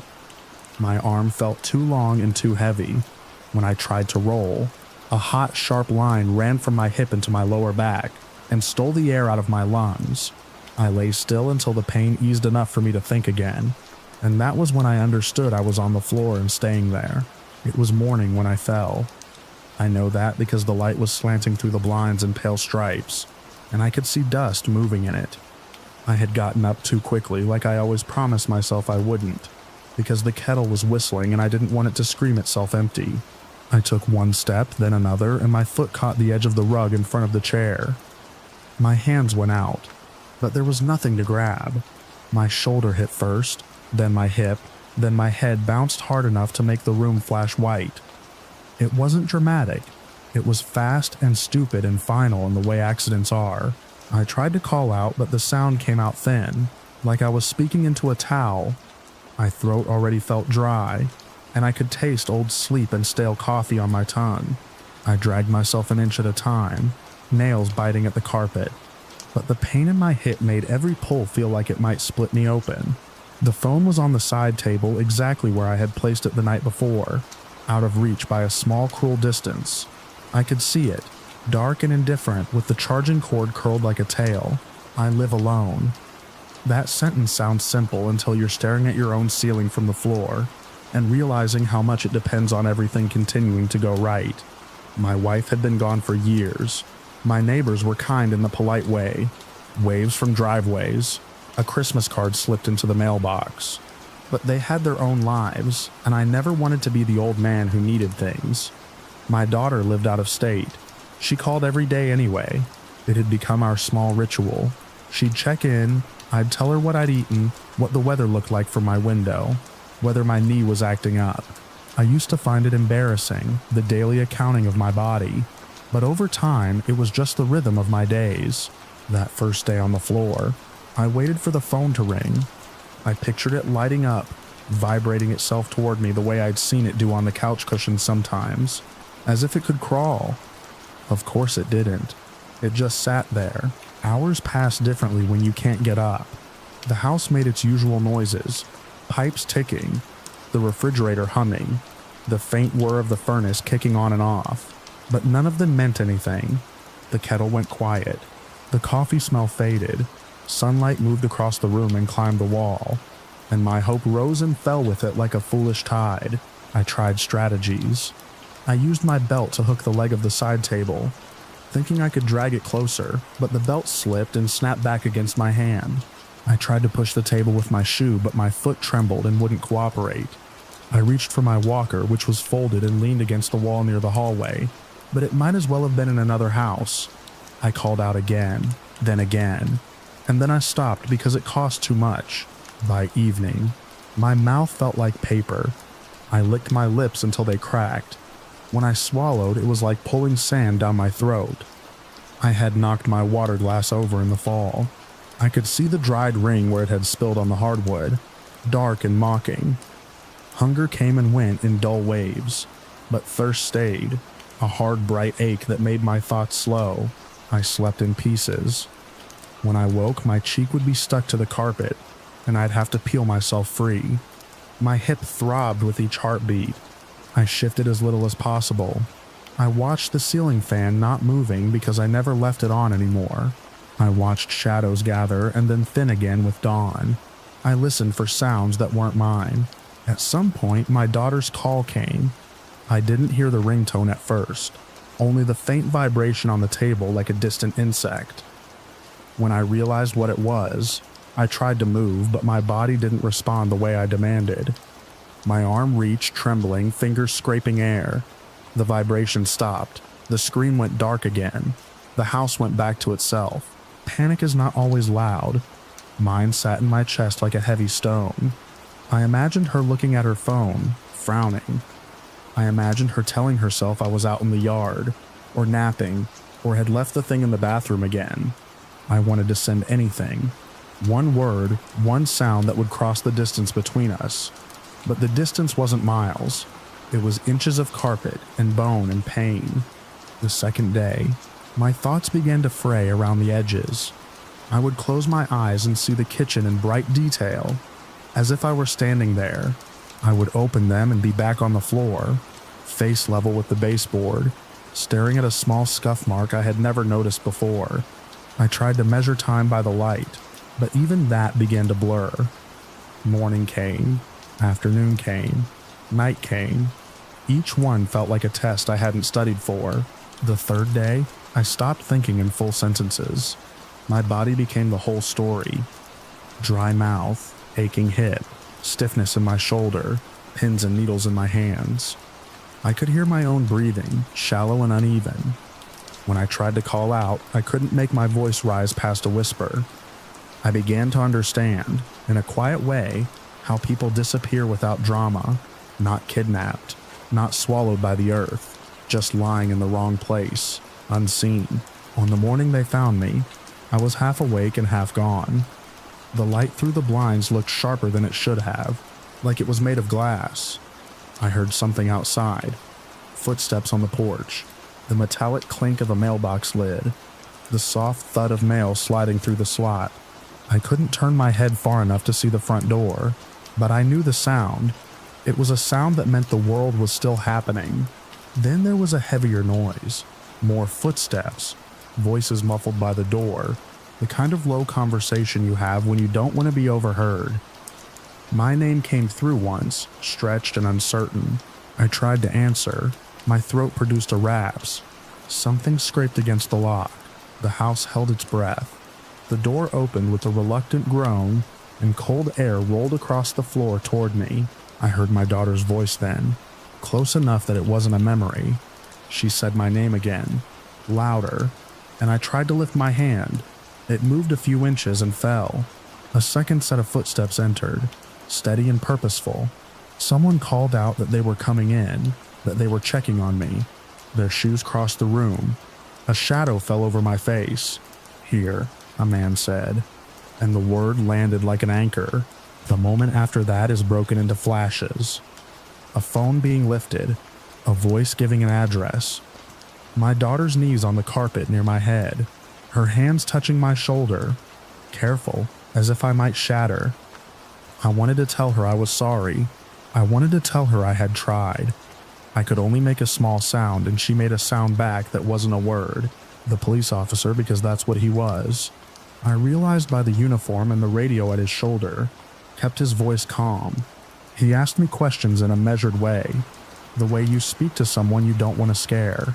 I blinked at him to show I understood. Another person came in behind him, then another. The room filled with movement. Someone brought a stretcher. Someone else knelt and checked my pulse. They talked about dehydration and the fall and how long I'd been down. I caught the numbers like loose threads. The world tilted as they lifted me. Outside, the morning air hit my face and made me shiver. The sky was bright and ordinary. My porch steps looked steeper than I remembered. Neighbors stood at a distance, hands in pockets, eyes wide with the kind of concern that comes too late to do anything but witness. In the ambulance, the ceiling was close. A paramedic held a cup with a sponge at the end of a stick and wet my lips. The water wasn't enough to drink, not really, but it was enough to remind my body what relief felt like. He told me to keep breathing, to stay with him. I focused on the sound of the tires on the road. My daughter's face hovered above me for a moment, then disappeared as the doors closed. At the hospital, everything smelled of clean plastic and antiseptic. Lights glared. Hands moved me from stretcher to bed. A blood pressure cuff tightened around my arm and released. A needle slid into my vein. A bag of fluid hung above me, clear and steady, and I watched the drip as if it were a clock restarting. A doctor told me I was badly dehydrated and injured from the fall. He said I was lucky. I didn't feel lucky. I felt small. They kept me for treatment. They checked my hip and shoulder. They gave me fluids until my mouth stopped feeling like dust. They talked about physical therapy. They talked about how quickly someone my age can decline after a fall. The words were clinical, but the meaning was plain. The floor had almost taken me, and the house had not even noticed. When my daughter came back into my room later, her eyes were red-rimmed, her hair pulled into a quick knot the way it used to be when she was a teenager running late. She held my hand and didn't let go. She told me what she'd seen when she arrived.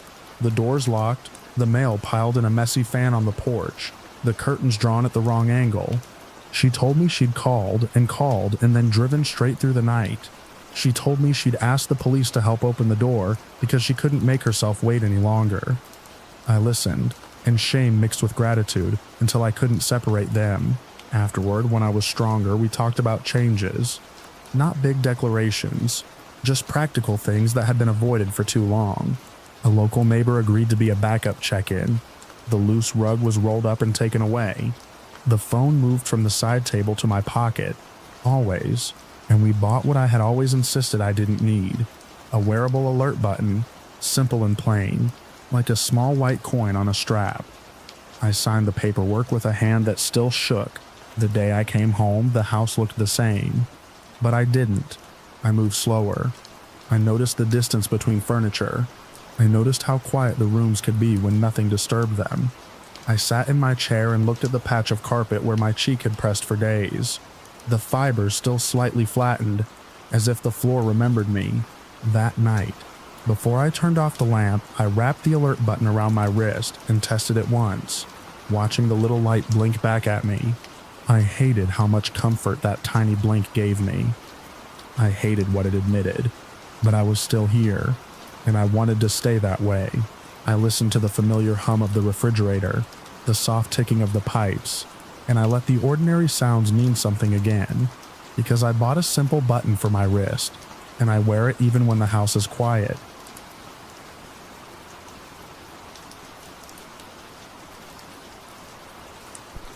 I first noticed the car because it couldn't decide what lane it belonged in. It was early evening, that in-between hour when the sun is low, and everything looks washed in thin gold. I was driving home along the Reservoir Road.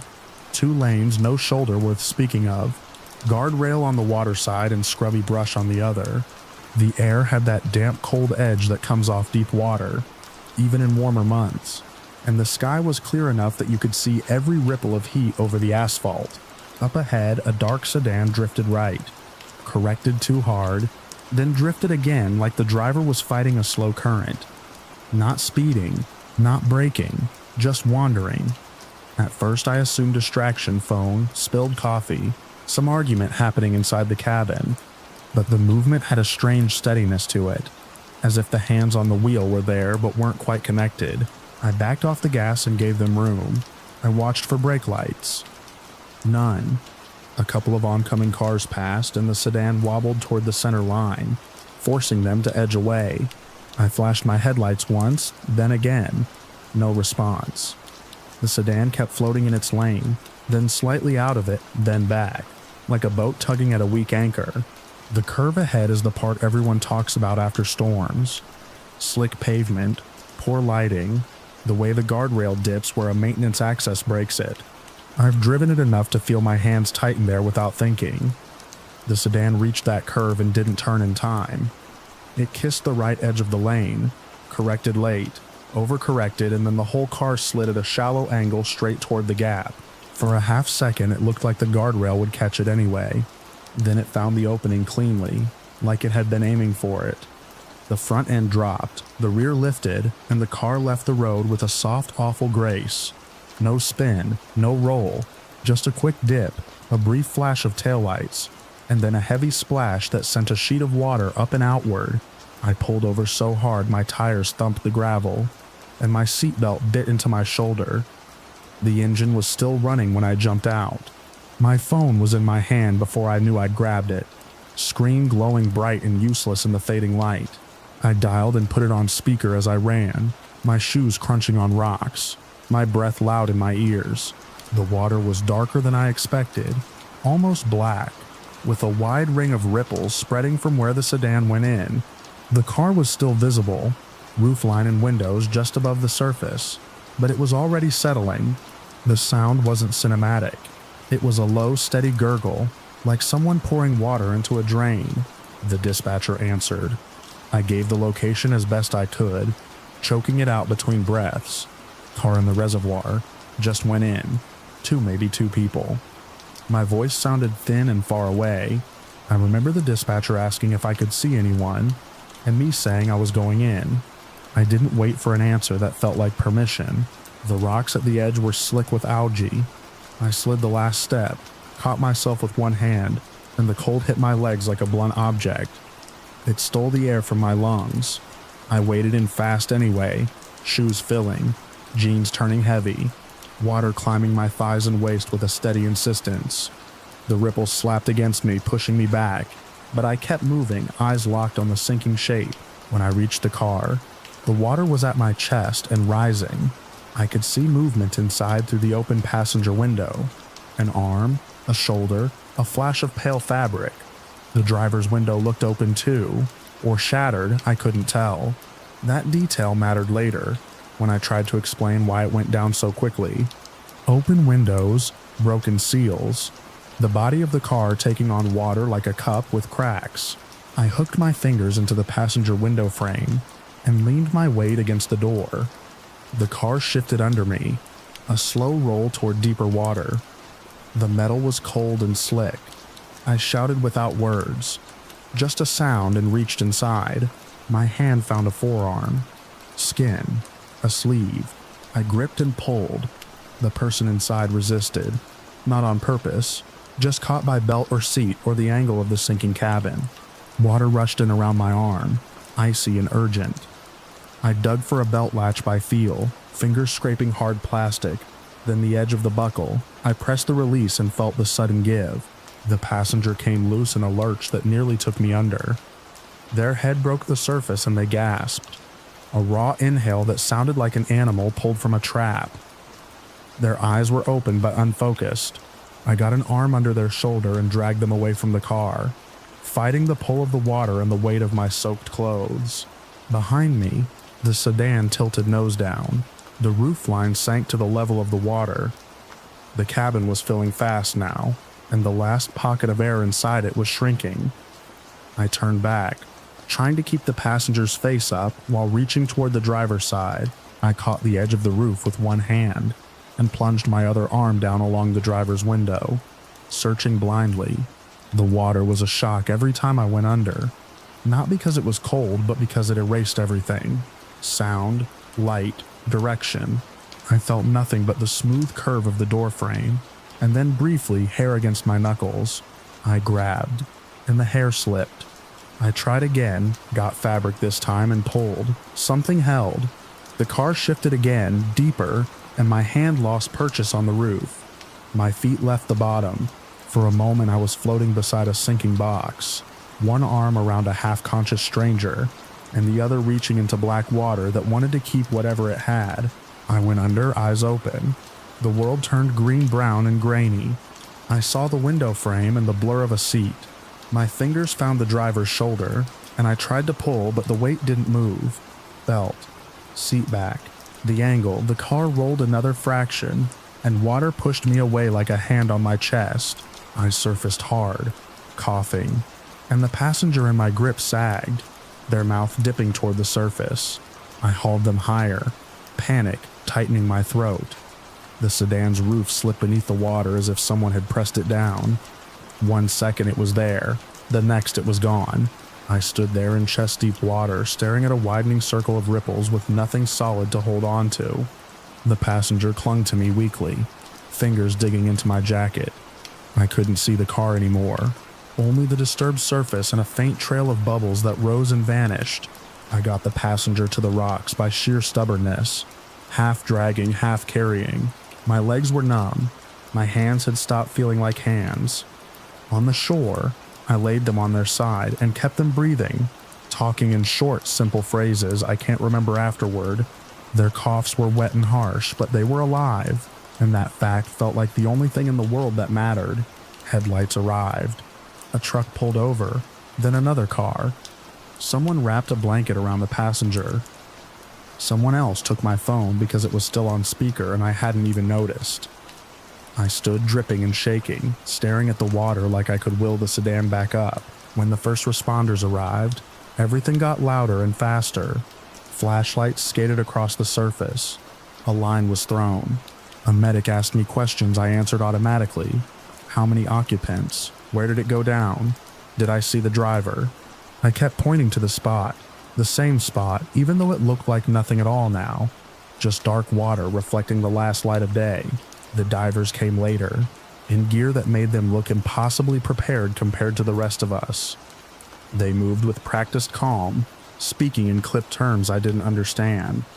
I remember thinking absurdly that if they'd been there 30 seconds earlier, this might have ended differently. The thought made me angry at time itself. While they worked, a firefighter handed me a form to fill out, and my hands were still shaking so badly I could barely hold the pen.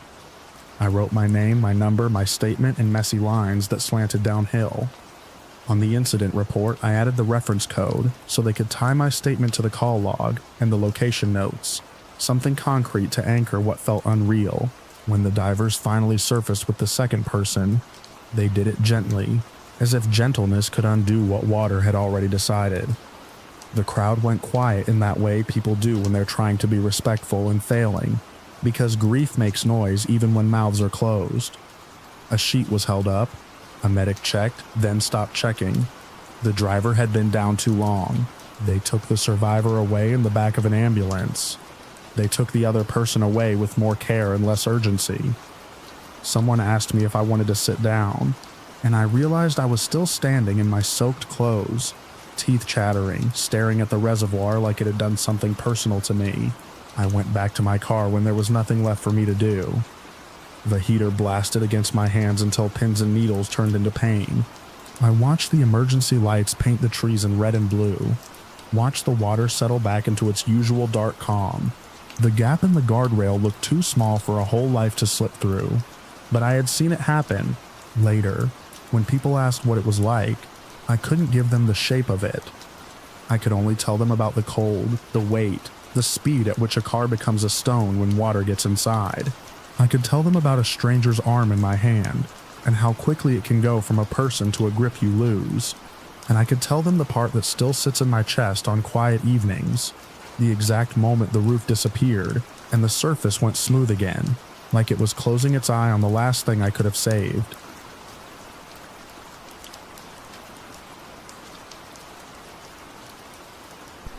I was old enough to notice patterns and too young to name them. My mom kept a binder on the kitchen counter like it was a second appliance. Always there, always within reach. It wasn't school papers. It was dates, screenshots, printed emails, incident numbers, copies of forms, tabs labeled in her neat handwriting. She treated every page like it mattered because she believed, honestly, stubbornly, that if you documented danger correctly, the system would have to respond. The threats had been building for months. Everyone used words like escalating and concerning, as if softer language could dull sharp intent. The man making them was family, a former military officer, the kind of person who spoke like orders and stared like he was evaluating distances. When he was calm, he felt like a locked door. When he wasn't, he felt like a storm looking for something to hit. Mom did everything the right way. She filed, she reported, she asked for protective measures, then asked again when nothing changed. She kept notes from every call, who she spoke to, what time, what they said, what they promised. She took names seriously, like collecting them could become a shield. I remember one night she sat at the table with the binder open and whispered, more to herself than to me, "If something happens, I want there to be no question that we tried." Her eyes were red, but her handwriting stayed steady. The morning it happened, the light was thin and gray, the kind that makes everything look unfinished. The neighborhood was quiet the way early mornings are, trash cans lined up like sentries, and porch lights still on, lawns dark with dew. Inside our house, even the refrigerator seemed muted, as if it didn't want to make noise. Mom was already dressed. That detail sticks like a splinter. Shoes on, hair pulled back, phone charged, binder near the door. She wasn't eating breakfast or humming or moving slowly like people do when they expect an ordinary day. She was listening. There was a sound outside that didn't belong. Car door slammed too hard. Footsteps too direct. Not a neighbor heading to work. Not a jogger. Footsteps that assumed the world would make room. Mom grabbed my wrist and moved us toward the side hall. Her grip was firm, controlled, like she was trying not to transfer fear into me through her fingers. Then the first crack split the air from the front of the house. I didn't understand it at first. My brain tried to label it as something else, something that could be explained away, but another crack followed, and then an adult voice I recognized rose up and cut off. So suddenly the silence that replaced it felt loud. Mom's face did something I'd never seen. Not panic exactly. Resolution, like a switch flipping. She didn't go toward the sound. She didn't hesitate to gather anything except what mattered. She pulled me to the side door and pushed it open. Cold air slapped my cheeks. The street was still, almost pretty in the pale dawn, but our front yard had an extra car in it. Wrong shape, wrong presence. Even from a distance I could feel it. This wasn't random. This was a plan arriving on time. We ran. Mom half dragged me through the yard, through the gap between hedges, straight to the neighbor's porch. She pounded on the door with the side of her fist, fast and hard like she could knock safety into existence. The neighbor opened quickly, eyes wide, already alerted by the sound. No one said full sentences. There was only motion, hands pulling us inside, feet skidding on tile, a door closing too softly behind us because nobody wanted to make the wrong kind of noise. The neighbor's living room looked normal, in a way that made everything worse. A folded blanket on the couch, a coffee mug waiting on the counter, the television off. Normal things that didn't know they were about to be ruined. Mom's phone was in her hand, thumb moving. She was trying to call. She was trying to do it the way you're supposed to. She had the binder tucked against her side like armor, like she still believed paper could stop what was coming, if it was official enough. Then the front door shook. Not a knock, a hit. The frame complained. The neighbor took a step toward it on instinct, like being a good person meant you answered even when you shouldn't. Mom pulled me back toward the hallway and put her body between me and the living room. Shoulders squared. The door gave way, and he came in. I saw him in fragments. Boots on the tile, the angle of his arm, his face set in that grim, rehearsed focus. He didn't look surprised to find us there. He looked like he'd already pictured this part. The neighbor lifted a hand, mouth opening as if words might matter. They didn't. Sound hit the room again. Sharp. Final. The neighbor collapsed, and the world seemed to tilt with them. Mom made a small noise. Not quite a scream, like the air had been punched out of her. She stepped forward, not to fight, but to block. It was the only move she had left that wasn't begging. Another sharp crack. Mom folded to the floor. The binder slipped from her arm and spilled open. Pages fanning across the tile dates, highlighted lines. Neatly printed proof that this had been coming. All of it suddenly weightless, useless. Just paper in the wrong place at the wrong time. My chest tightened so hard I couldn't make sound. I tried to move to her, but a hand clamped around my arm and yanked me upright. His grip was iron. He didn't speak to me like a person. I wasn't a person to him. I was something he could take to keep control. to keep the world chasing him instead of catching him. He dragged me through the house and out into the morning. The neighborhood was still quiet. A sprinkler clicked on a few houses down, sending a gentle arc of water into the air, as if nothing had changed. Birds called once, then went silent. The sky was getting lighter, and I hated it for being so indifferent. He shoved me into his car. The door slammed. The engine started.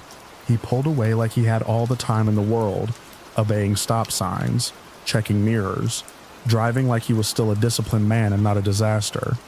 My arm throbbed where his fingers had been. My mouth tasted like metal.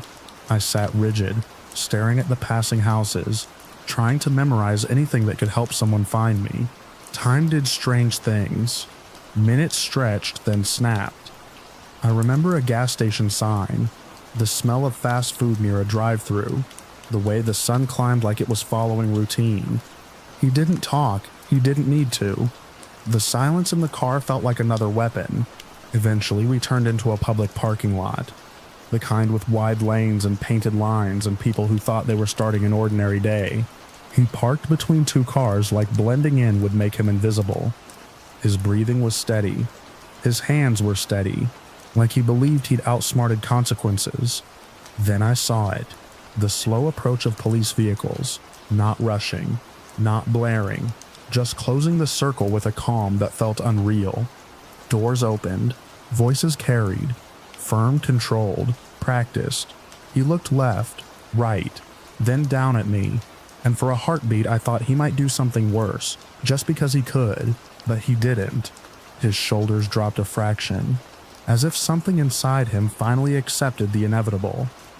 He put his hands where they could be seen and stepped out. The officers moved in, swift and careful.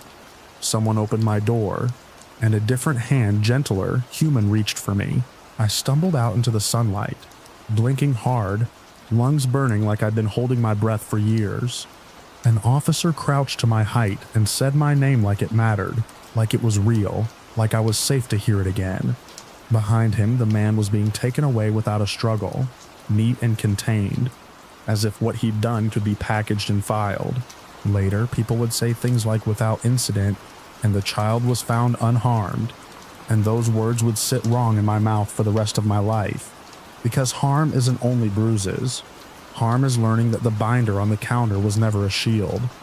Harm is realizing that every highlighted threat was a flare shot into the sky, that no one bothered to look up at until the fire was already in the house. If you ask me when it began, I won't say the morning of the gunshots. I'll say it began with the first report that didn't lead to action, the first promise that didn't turn into protection, the first time the system treated warnings like paperwork instead of a countdown. I remember the last thing I saw before the car door closed on that morning. My mom's binder on the neighbor's floor. Pages spread open like a map to a tragedy everyone claimed was sudden. And I remember thinking, even then, even as a kid, that all those words were screaming, and no one was listening.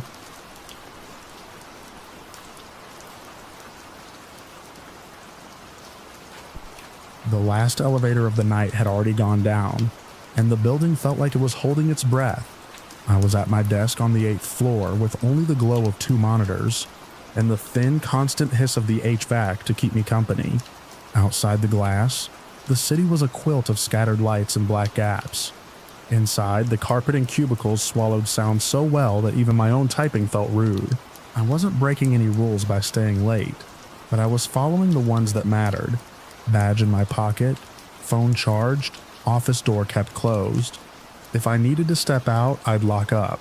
The company's safety training had always felt like something designed for someone else, for a different kind of incident in a different kind of place. 8 floors up, behind card readers and cameras, it was easy to believe you were insulated from the street. The first noise didn't register as danger. It was faint, low, like a metal drawer being yanked open somewhere far below me. I paused with my hands hovering over the keyboard. The building made odd sounds at night. Pipes ticking, vents flexing. Then I heard it again, sharper this time. A clatter that rang out and then died quickly, as if someone had tried to be quiet and failed. I pushed my chair back without letting it squeak and stood. I listened. Nothing for a beat. Then, from the direction of the stairwell core, a dull thump and the squeal of something dragged across tile. I didn't go to investigate. That was the first thing we were told in every security briefing. Don't play hero, don't wander toward uncertainty, don't assume it's nothing. I crossed the open office to the small interior conference room we used as a secure space after hours. It wasn't a vault, but it had a solid door. No exterior windows and a lock that engaged from the inside. The room sat close enough to the security panel and the emergency phone that it was part of the building's shelter plan, a phrase that always made me think of tornadoes. I stepped inside and closed the door with slow pressure until the latch clicked. I turned the thumb lock. Only then did I let myself breathe out. My phone was in my hand before my brain finished deciding. I dialed emergency services and kept my voice low. Not a whisper, just controlled. I gave the address first, then the floor. I said I was alone, that I'd heard what sounded like a forced entry on a lower level. I described the noises, the direction, the fact that our building was supposed to be locked down after 10. The dispatcher kept me talking in short, steady questions. Where exactly was I? Could I see the stairwell door? Did I hear voices? I told them the truth. No voices yet, just movement and impact, like metal and plastic, and a door that didn't want to open. Then I heard a sound that made the hair lift along my arms. It came up through the building in a way that felt intimate, like the structure itself was carrying it to me. A door alarm, brief, choked, then cut off. Not the loud, continuous one you hear during drills. More like a yelp. Someone's inside, I said, because at that point it wasn't a theory. A few minutes can stretch into something unrecognizable when you're locked in a room listening for footsteps. The conference room smelled like dry erase marker and stale coffee. I crouched by the interior wall, away from the door, and kept the phone close to my mouth. The dispatcher told me officers were on the way and asked me to stay where I was. From my position, I could see the slice of hallway through the narrow gap beneath the door. It was dark out there, except for the emergency lights that cast a weak greenish glow. The carpet outside would hide a person's approach, but it couldn't hide everything. The building had its own language at night. The soft click of a badge reader, the whine of an elevator motor, the sigh of air pressure equalizing when a stairwell door opened. I heard that sigh, not on my floor, not yet, but somewhere below, traveling up through the stairwell column. Another thump followed, then a quick series of taps, like someone testing a locked door with the impatience of a person who expected it to give. After that, there were voices, muffled and moving, words blurred into tone. They weren't laughing, they sounded intent, clipped. I couldn't make out sentences, only the way sound shifted as the speakers walked through space. At least 2, maybe more. The dispatcher asked if I could estimate how many. I said I couldn't be sure, but it was more than one. A heavy object scraped, then something hit the floor hard enough that it vibrated through the wall into my shoulder. The building absorbed it and then gave it back to me as a faint rattle in the ceiling tiles. I pictured filing cabinets being pulled open, drawers dumped, a crowbar biting into metal. I pictured the quiet confidence that comes from doing something like that with time to spare. That was the part that got under my composure. Not the noise, the assumption behind it that nobody would be here. I stayed still. I kept my breathing even. I didn't move to barricade the door with a chair because the room was already designed to lock, and dragging furniture would announce my presence. The training was very clear about sound, about not giving a person a reason to focus on your location. In that moment, I became a collection of small decisions. Don't cough. Don't shift on the carpet. Don't let the phone vibrate against the table. The voices moved higher. I heard the stairwell door open again, closer this time, followed by footsteps that did not belong to a cleaning crew. Too fast, too irregular. Someone stopped in the hallway outside my suite. The sound changed as if they'd turned their head and listened. My body wanted to shrink into the wall. I kept my posture low and stable, as if being composed could make me invisible. The dispatcher spoke softly, checking that I was still there. I answered with the shortest possible words, checking that I was still there. I answered with the shortest possible words. A faint clicking noise came from the direction of the main office entrance. The card reader being tried, maybe with a stolen badge, maybe with a tool. Another click, then a frustrated knock like knuckles against glass. The suite door held. Something bumped against the exterior door again. Harder. The sound wasn't a crash, it was measured, like a shoulder or a boot applied with control. They weren't trying to announce themselves. They were trying to find the fastest way through without causing a spectacle. I tasted copper at the back of my throat and realized I'd bitten my cheek. Then, somewhere outside, a different sound intruded, distant at first, then clearer, the low wail of sirens approaching. Not the blare of a fire engine, but the rising and falling cry of police units cutting through night streets. It bled into the building through the glass and concrete, vibrating in a way the internal noises hadn't. The dispatcher confirmed what my ears already knew. Officers were arriving. The voices in the hallway shifted immediately. I heard quick footsteps retreating, then a door opening and slamming. The building responded with that familiar air pressure sigh. A moment later, another set of footsteps, more hurried now, pounded down the stairwell. The dispatcher told me to stay put, that officers would be entering the building, that they needed to clear it methodically. I pictured them at the front entrance, checking locks, communicating in calm, clipped phrases.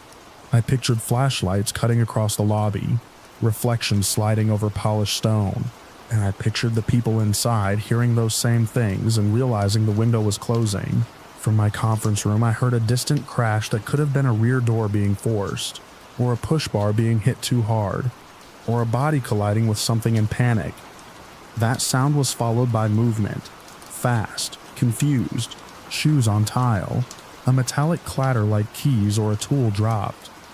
Someone hissed something, a sharp whisper that didn't carry words, only urgency. The dispatcher asked me if I could stay on the line. I said yes. My voice surprised me by sounding like mine. There was a stretch of time where I heard almost nothing except the building's machinery and the far-off echo of activity on lower floors. It was the worst part. Silence gives your mind room to imagine every possible mistake.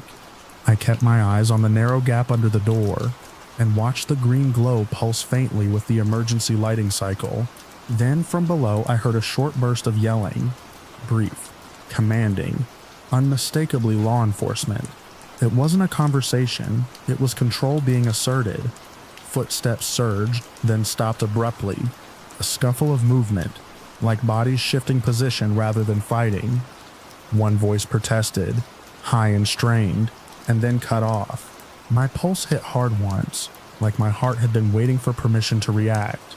The dispatcher's tone changed, becoming lighter in a professional way. Officers had located suspects attempting to exit through a rear door, she said. The perimeter had held. They were being detained. She told me to remain in place until an officer came to me directly. She repeated it twice, as if repetition could build a wall around me. I stayed locked inside that conference room until I heard a knock that was slow and deliberate, followed by a clear identification from the other side. I didn't open the door until I saw a uniform through the small hallway window across from the conference room, a flashlight beam angled down, not searching wildly. When I finally turned the thumb lock, my hand trembled in a way I hadn't allowed it to before. An officer asked if I was hurt. I said no. He asked me to step out slowly, to keep my hands visible. I did, feeling the open office like a stage I didn't want to be on. Another officer moved past me toward the suite entrance, scanning corners that had never seemed like places a person could hide. They walked me down the stairs instead of using the elevator. The stairwell smelled faintly of dust and concrete, and the sound of our steps was too loud in the enclosed space. On the lower floors, doors stood ajar that should have been closed. A few cabinets were open. A security panel cover hung crooked, as if someone had pried at it without knowing what they were doing. In the rear corridor near the loading area, I saw the aftermath in small details. A door with fresh scuffs around the push bar, a dropped glove, a tool left behind on the floor like an afterthought. In the distance, beyond a row of dumpsters under harsh exterior lighting, I caught a glimpse of two figures sitting on the curb with their hands behind their backs, officers standing over them, posture steady and unemotional. Their faces were turned away from me, and I was glad for that. Outside, the night air was colder than I expected. Siren lights washed red and blue over the building's clean facade, turning the glass into something unstable. I stood with my arms crossed, not because I was cold, but because my body needed a boundary. I watched an officer tape off the rear door, and another speak into a radio with the casual competence of someone who had done this before. The building loomed above us, all those lit and unlit windows stacked neatly in the dark, and I realized how thin the promise of security had been. Locks and cameras and policies were only layers. What mattered in the end was that I didn't go looking, that I didn't make noise, that I stayed in contact, and that the perimeter closed before the people inside found what they were hunting. When it was over, and my manager arrived bleary-eyed and pale, and the officers finished their reports, I walked back to my car alone. The parking garage echoed with ordinary sounds again. My shoes, my keys, my car door. I sat for a long moment before turning the ignition, staring at the office building's rear entrance in my mirror, until the flashing lights faded and it looked like nothing had happened at all.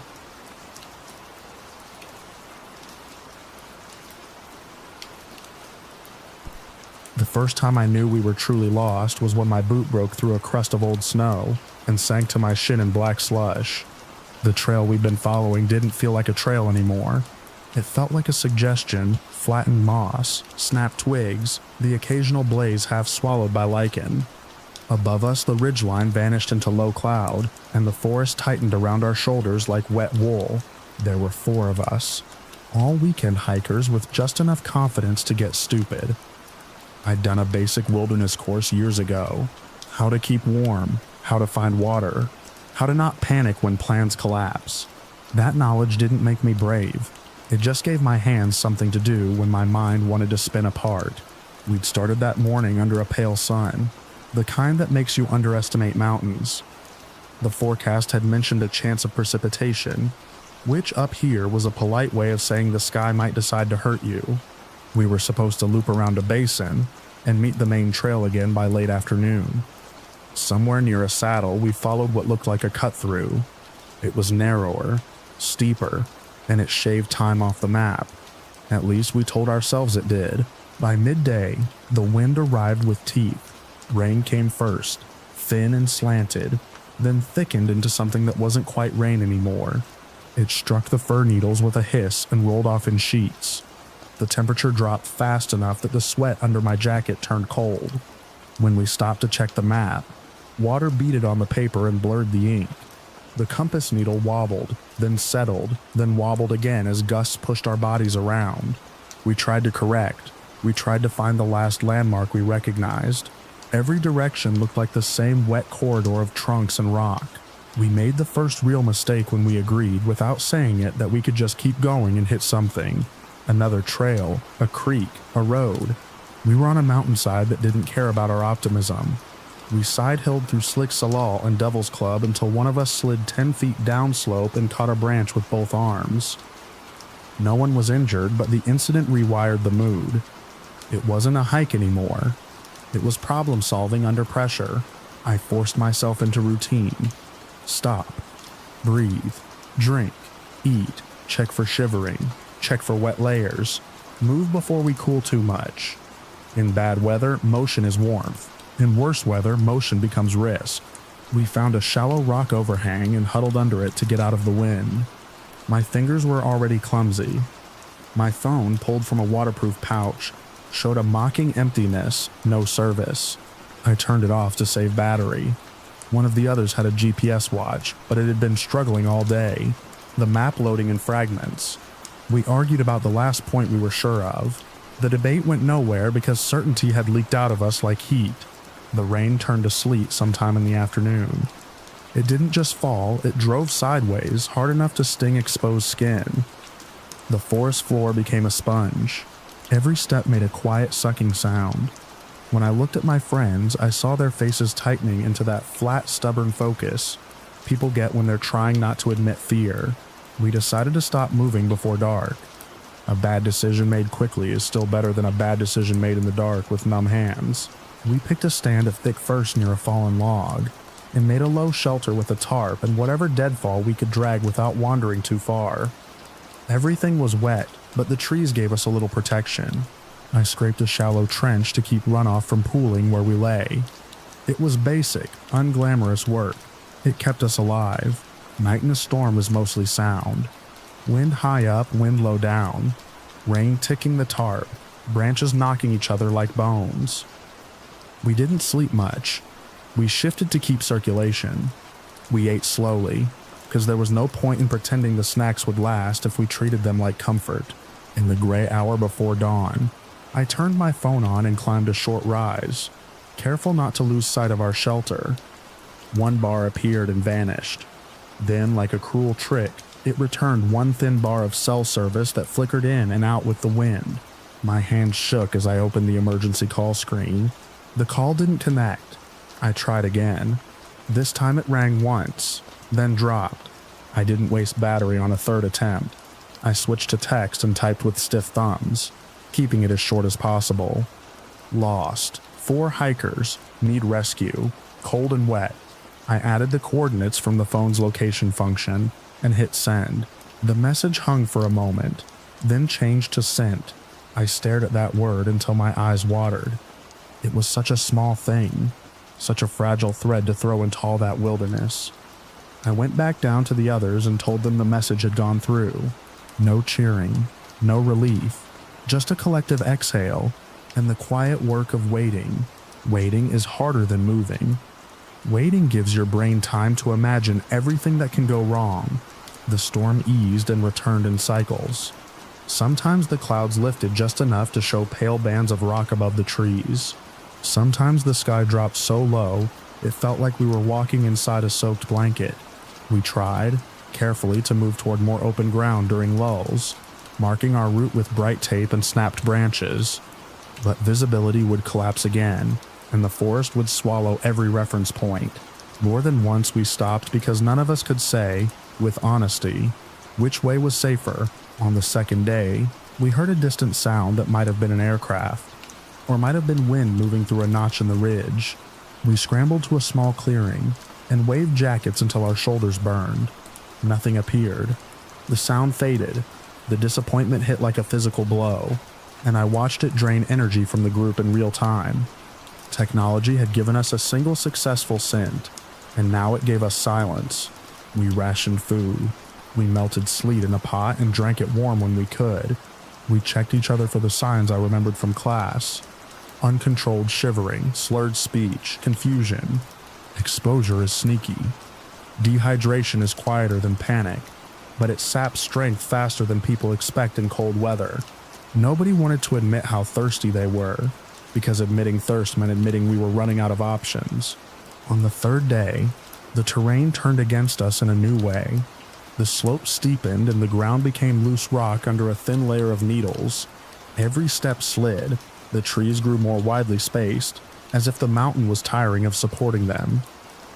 We had started moving again because staying put felt like surrender, and because we thought we might find a creek we could follow downhill. Instead, we found a drop-off we couldn't descend safely, a ragged cliff hidden behind brush.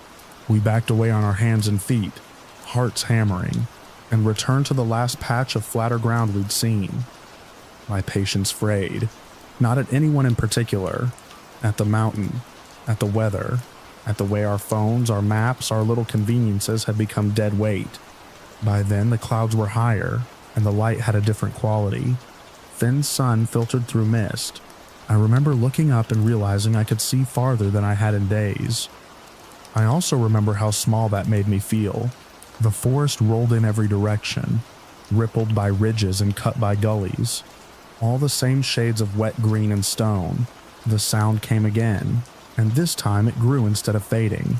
I didn't shout. Shouting wastes breath and turns you dizzy when you're already depleted. I moved, fast but careful, to the most open spot we had and pulled a bright orange emergency blanket from my pack. I shook it hard so it snapped and flashed. The others joined me, waving jackets, lifting trekking poles overhead.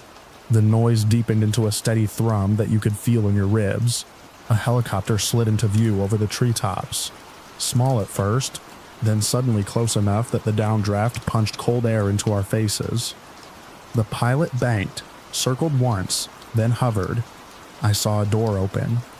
I saw a figure lean out and point. For a second, I couldn't move.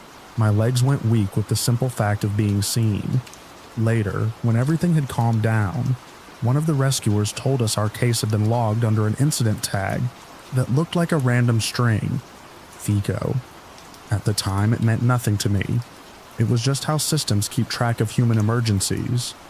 But I've never forgotten how strange it felt, hearing our fear reduced to a label and a set of coordinates. The extraction took time. The terrain didn't care that help had arrived. The rotor washed through needles and grit into our eyes. We followed directions in short, simple steps, because complex instructions can break people when they're exhausted. One by one, we were guided to a safer pickup point where the helicopter could land. My hands wouldn't stop trembling, even when I tried to clench them into fists. In the back of the aircraft, the world shrank to noise and vibration, and the smell of fuel. A medic wrapped a blanket around my shoulders and pressed a bottle of warm fluid into my hands, watching until I drank. My lips were cracked. My throat burned. The relief was sharp enough to hurt. At the staging area, search and rescue teams moved with the steady efficiency of people who know the land's cruelty and show up anyway. They checked us for frostnip and hypothermia, asked about injuries, took our names. Someone started an IV on one of my friends whose skin had gone gray around the mouth. Another rescuer told us they'd been trying to reach the coordinates we sent, but the forest and the weather had slowed ground teams and made some routes impossible. The aerial unit had finally gotten a break in cloud cover long enough to sweep the ridges, exposure and dehydration. The medic said, "Treatable." Lucky. When I finally sat in the warmth of an ambulance, I watched water stream down the window in steady lines. My reflection looked older, not from time, but from a few days spent learning how quickly confidence dissolves when the weather changes and the batteries die. Outside, the mountains waited behind curtains of cloud, indifferent as ever, and I understood with a clarity that felt like ice that we hadn't been rescued by technology. We'd been rescued by people who went into the storm when our signal wasn't enough, and found us anyway.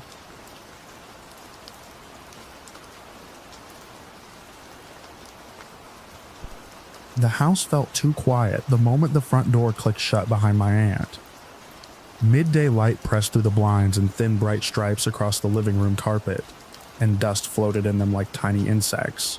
I stood there with my shoes still on, listening to the refrigerator hum and the far-off sound of a lawnmower somewhere down the block. She'd said she'd be gone only a little while. The kind of little while that made a kid believe nothing could change. I wondered because there was nothing else to do. I wasn't supposed to turn the TV on when she wasn't there, and the kitchen snacks had already been counted out for the day. I carried my boredom from room to room like a weight in my hands, touching the backs of chairs, running my finger along picture frames, peeking into corners like I might find something new in a place I'd been 100 times. Her bedroom door was cracked open. I didn't think of it as breaking a rule at first. I thought of it the way kids think of any partly open door, an invitation. Sunlight spilled across the edge of her bedspread, and the room smelled faintly like laundry soap and the powder she put on her hands. I stepped inside and stood still, letting my eyes adjust to the dimmer light. Her nightstand drawer sat a little open, just enough for me to see that there was something inside that didn't belong with pins and coins and hair ties. It was dark and solid and shaped wrong for a flashlight. My heart did that quick, excited hop. It always did when I thought I'd found something grown up. I pulled the drawer open the rest of the way. It wasn't hidden under anything. It wasn't locked up. It was just there, lying on top of a folded cloth like it had been set down in a hurry and forgotten. The metal looked dull in the low light, heavy in a way that made my hands feel small even before I touched it. I had seen guns on TV. I had seen them in movies where heroes held them steady and never seemed to feel the weight. Up close, it looked less like a hero's tool and more like a mistake that had been given a shape. I reached in anyway. That's the part I can't soften, even after years of replaying it in my head. My curiosity wasn't brave or clever. It was just curiosity, the kind that makes you pick up a bee because you want to see its wings. The grip was colder than I expected. The gun was heavier than it looked. When I lifted it, the drawer creaked under the sudden absence of weight, and the sound seemed too loud in the quiet house. I held it with both hands because one hand didn't feel like enough. My fingers didn't fit around it the way an adult's would, and that made me squeeze harder. I didn't know what I was doing. I didn't know about safeties or chambers or how fast a single wrong movement becomes a permanent thing. I only knew that it was real, and it was in my hands, and it made my skin prickle the way it did when I stood too close to the edge of a pool. I turned it slightly, trying to make sense of the parts. The muzzle pointed somewhere without me thinking about where. The thought that it could be loaded came and went like a shadow, brushed aside by the louder thought that adults wouldn't leave something dangerous out where a kid could find it. That was the lie my brain offered me. That was the lie I accepted. My finger found the trigger, because triggers are made to be found. I didn't mean to pull it the way people pull it in movies. I meant to touch it. I meant to test the feeling of it just a little. There was a sound that didn't match anything I'd ever heard indoors. It wasn't like a firecracker outside. It was a hard, violent crack that filled the room and pushed against my ears. The force of it jolted through my hands, and the gun kicked like it was alive. For a second, my mind refused to understand what had happened. Then heat flared through me, sharp and overwhelming, and my legs buckled as if the floor had tilted. The gun slipped from my hands and hit the carpet with a dull thud that seemed impossible after that loud crack.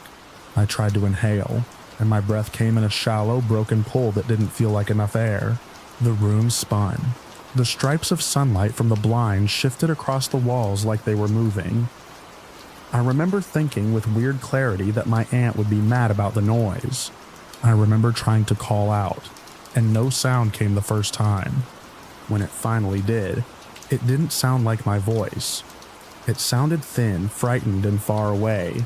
I stumbled toward the doorway, one hand pressed instinctively to myself, not even sure where to put it, only sure that something was wrong and getting worse by the second. My knees hit the carpet near the bed, and I crawled because standing felt impossible. The world narrowed to the pattern of the carpet fibers and the edge of the doorframe, and the taste of something metallic in my mouth. Time turned strange. The house was still quiet except for my own ragged breathing, and the fast, frantic thump of my heart. I tried to be careful, like if I moved the right way I could undo what had happened. That's how a kid's brain works when it hits something too big. It looks for a trick. It looks for a reset button. I don't know how long I lay there, half in the bedroom and half in the hallway, seeing the ceiling fan's shadow crawl slowly across the paint. When the front door opened again, it sounded like salvation and disaster at the same time. Footsteps rushed in, then stopped hard. I heard my aunt's breath catch. I heard her say my name, once, like she didn't recognize it in her own mouth. The rest came in flashes, her hands hovering over me because she didn't know where to touch, her voice climbing higher as she called for help. The way she grabbed her phone so tightly her knuckles went pale. I didn't understand all her words. I understood fear. I remember sirens arriving, growing louder until they filled the street, then the front yard, then the house. The sound bounced off the walls and made the whole place feel like it was trembling. Strangers came in fast, voices firm and urgent. They moved with practiced speed, and in the middle of their controlled motions I felt how out of control everything had become. There wasn't time for explanations. There wasn't time for anything except stopping whatever was happening to me from getting worse. I was lifted onto something narrow and hard. A bright light shone into my eyes. Someone told me to keep breathing. Someone else asked questions I couldn't answer. I focused on the ceiling again as it slid past above me, and I remember the sharp smell of something clean and chemical, like the inside of a new plastic box. Outside, midday sun hit my face, too bright, too ordinary. The sky looked the same as it had when my aunt left, as if the world hadn't noticed my life splitting into a before and after. The ambulance doors shut and the siren started again, close and deafening. I watched my aunt's face through a small rear window for a moment, her mouth moving as she spoke into her phone, her eyes wild and wet. Then the doors were opaque, and she was gone, and I was surrounded by strangers and the relentless wail of the siren. In the hospital, time broke into pieces. Lights overhead, cold sheets, the pressure of a mask. Voices that sounded calm even when they moved quickly. My body felt both too heavy and not mine at all. Every so often I would surface into awareness and then sink again, as if my mind couldn't bear to stay. They told me later I was in critical condition when I arrived. They told me later how close it was. I don't remember the exact moment the fear settled into something else, something quieter and heavier, but I remember waking up days later with the world softened around the edges, tubes and beeps, and the steady rhythm of machines doing work my body couldn't do alone. I remember staring at the ceiling tiles and feeling the weight of my own survival, like a question. People came to see me, careful with their faces, careful with their voices. They talked about how lucky I was. They said it like luck was a blanket you could wrap around a wound. I watched my aunt sit in a chair that didn't look made for sleeping, her shoulders slumped, her eyes hollow from days without rest. She didn't say much. She didn't have to. Everything we couldn't say lived in the air between us. Later, after I got out, after the physical therapy and the quiet conversations behind closed doors, after the adults stopped whispering when they thought I wasn't listening, I wrote down what I could remember. Not because I wanted to relive it, but because I didn't trust my own mind not to smooth the edges until it felt less real. I kept the account in a plain notebook at the back of my dresser, the kind of place a kid hides things that matter. It's strange to live with a moment that was preventable. Not a storm, not a random tragedy, just a failure to lock a drawer, to put something dangerous where small hands couldn't reach. The older I get, the more unreal that carelessness feels, and the more real the consequences become. Sometimes, in the middle of an ordinary afternoon, I still notice the way sunlight falls through blinds in bright stripes, and my stomach tightens before I even know why. I picture that half-open drawer. I picture my hands reaching without understanding, and I think about how fast an innocent kind of curiosity can turn into sirens, white hospital lights, and a quiet house that never feels safe again.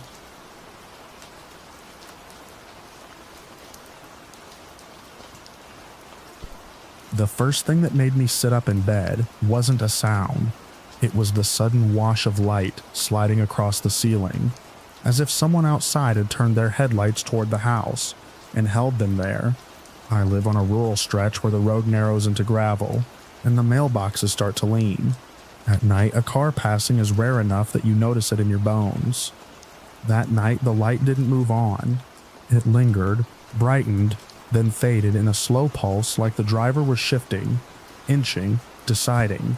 I rolled out of bed and crossed to the front window without turning on a lamp. From there, I could see the long line of our drive and the gate at the end, black against the paler gravel. Beyond it, where the county road dipped past the cottonwoods, a vehicle sat parked on the shoulder with its lights off.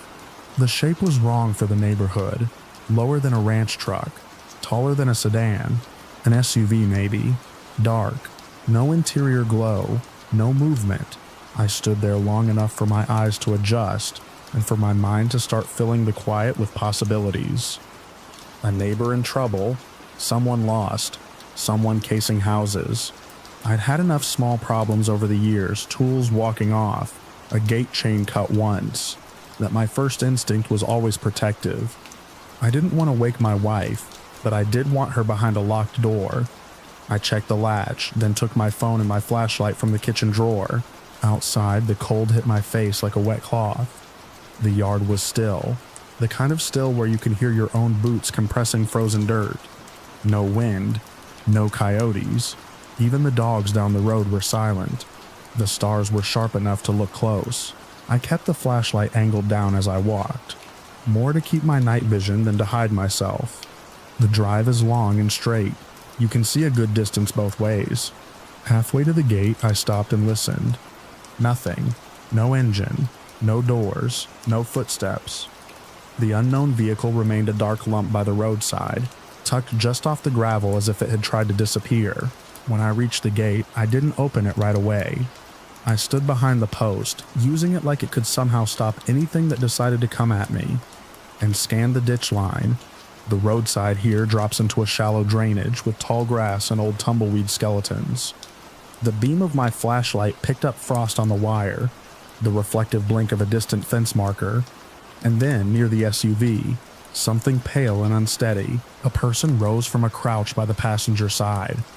They came up too quickly like they'd been startled, and their balance went sideways. One hand slapped the door for support, the other arm lifted, palm out, as if they were signaling me to stop. Their clothes looked wrong for the cold. A thin jacket, no hat, jeans too light for February nights. I didn't speak from the gate. I didn't want to add my voice to a situation I didn't understand. Instead, I watched their posture, the way their head moved, the way they kept glancing past me toward my property as if something was behind me. The flashlight caught the shine of their eyes for a moment. Then they looked away hard, like looking straight was painful. They started toward the gate with quick, uneven steps, then stopped, then started again. Each time they moved, their shoulders hunched as if expecting a blow. I raised the flashlight enough to put the beam on the ground in front of them and kept it there, a bright boundary line. That finally made them pause. Their chest heaved, and in the brief silence between breaths, I heard a faint sound from the SUV, maybe a phone vibrating, maybe metal cooling, maybe nothing at all. In the dark, everything tries to become a signal. From where I stood, I could see their hands, empty, fingers splayed, trembling slightly. Their mouth moved like they were talking, but I couldn't make out the words until they came a step closer. They said they needed help. They said someone was after them. They said a car had been following them for miles. Then, almost in the same breath, they said they'd been walking for hours because their ride left them. The story shifted as if it was trying to find a shape that would make me react the way they wanted. I kept my distance and asked one simple question: where did they come from? They answered with a town name that didn't make sense for the direction they'd been traveling. Then they corrected it. Then they said they weren't sure. Their eyes kept darting to the dark line of cottonwoods that bordered the road, and every time a branch creaked under its own weight, they flinched. My phone felt heavy in my pocket. I didn't want to escalate anything, but the combination of isolation and unpredictability put a hard knot in my stomach. The person's skin looked damp, like sweat cooling too fast. Their jaw worked side to side. They scratched at the inside of their elbow through the fabric, fast and distracted, like they couldn't stop. They asked if they could come in. They asked if I had a gun. They asked if I'd seen a black truck. They asked if I could hide them. The questions came out in a rush, and the more they talked, the less their words matched their expression. They looked terrified and wired at the same time, like fear had turned into fuel. I told them I could call for help, that I wasn't letting anyone onto my property, but I would call. They nodded too hard, then shook their head, then nodded again. They said police couldn't be trusted. Then they begged me to call them anyway. Then they said if I called, they would know where they were. When I asked who they were, their eyes went unfocused, tracking something over my shoulder that I couldn't see. I swept the flashlight across the road behind me. Slow and deliberate. Empty gravel. The ditch grass bowed under frost. No headlights. No silhouettes. Still, the person's gaze stayed fixed in that direction, and their breathing sped up until it sounded like something mechanical. I stepped back from the gate and pulled out my phone. My thumb hovered over the screen. My hands were steady, but my thoughts weren't. If this was a setup, calling would bring witnesses. If this was real, calling would bring help. Either way, I didn't want to be the only person out there with them in the dark. I dialed and kept my eyes on the person while the line rang. They started pacing along the shoulder of the road, tight little circles as if staying still would make something catch up to them. Their feet crunched on gravel, then stopped. Crunch, stop. They pressed both hands to their temples and rocked once. When the dispatcher answered, I spoke quietly and plainly. Rural address, unknown individual near my gate, claims of being chased, erratic behavior, requesting an officer to check. I didn't embellish. I didn't diagnose. I just described what I could see. The person heard me talking and surged toward the gate again, not running but urgent, like they'd been released from a restraint. I raised my free hand, palm out, and told them to stay back. They stopped right at the beam of the flashlight. Eyes wide, lips trembling. In the distance, far down the road, a single set of headlights appeared. Small and steady, not rushing. The person saw them too and froze. For one moment, their face sharpened into something like clarity, and I thought maybe this is what they're afraid of. Then they shook their head violently and muttered that it wasn't right. It wasn't right, it wasn't right. The headlights grew closer, and with them came sound. Tires on gravel, a low engine hum. The person backed away from the gate and pressed themselves against the SUV, as if trying to become part of it. They fumbled for the door handle, failed, tried again. Their movements were clumsy, disconnected from the simple task. The vehicle approaching wasn't a black truck, it was a patrol car. It pulled over with controlled patience. Not aggressive, not casual. Red and blue lights stayed off. The officer stepped out and paused, taking in the scene, me at my gate with a flashlight and phone, the SUV on the shoulder, the person half hiding behind it. Another patrol car arrived a minute later, parking a respectful distance back, creating a quiet perimeter of presence. I stayed where I was and put the phone away. The officers didn't rush the person. They spoke low, hands visible, posture calm. I couldn't hear most of what they said, but I saw the way the person's answers spilled out. Arms moving too much, head turning too fast. Every time an officer asked something that required a straight line of thought, the person veered off it. One of the officers walked up to my gate and asked me to summarize what I'd seen. I did. I kept it simple. I told him about the light on the ceiling, the parked SUV, the person's shifting story, the fear, the request to come inside. I also told him I hadn't seen any other vehicles on the road. The officer nodded like this fit into a category he already knew. While we talked, the second officer stayed near the person. He didn't touch them, but he kept the space tight enough that they couldn't bolt without being noticed. The person suddenly pointed at the cottonwoods and said something about someone watching. The officer turned his head and looked where they pointed, and his expression didn't change.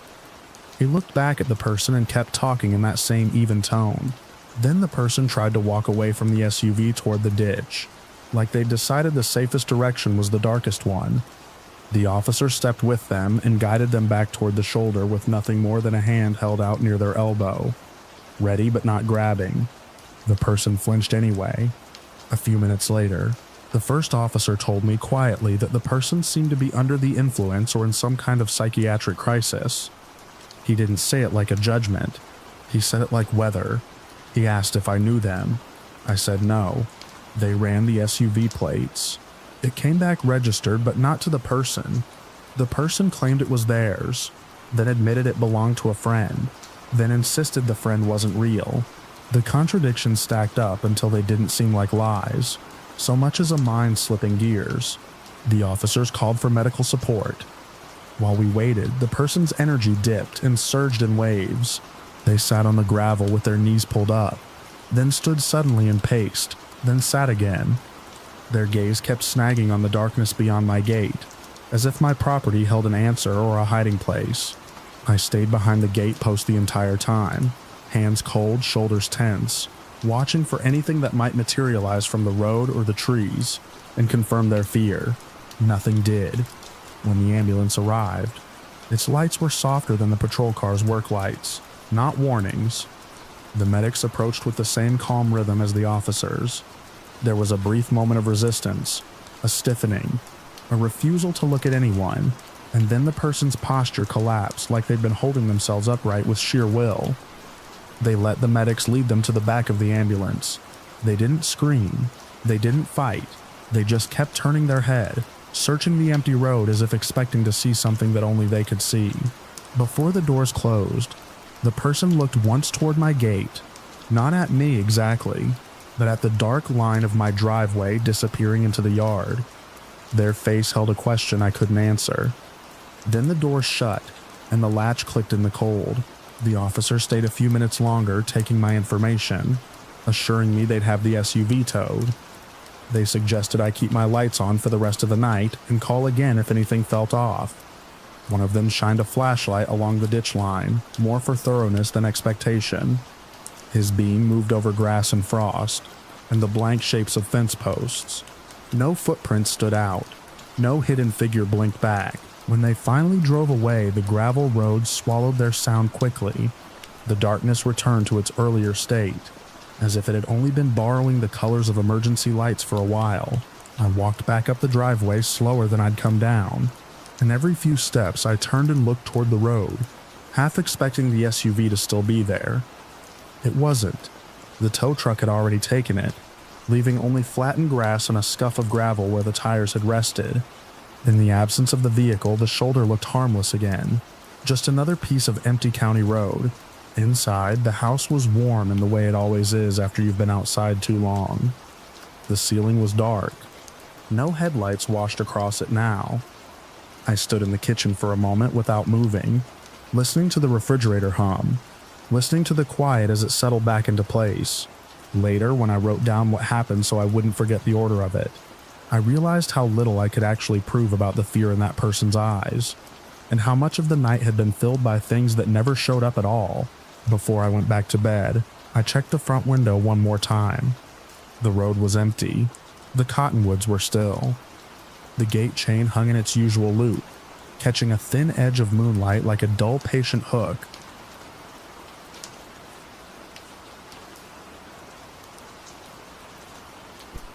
The first thing I noticed was the way his cup tilted, as if his wrist had forgotten what it was holding.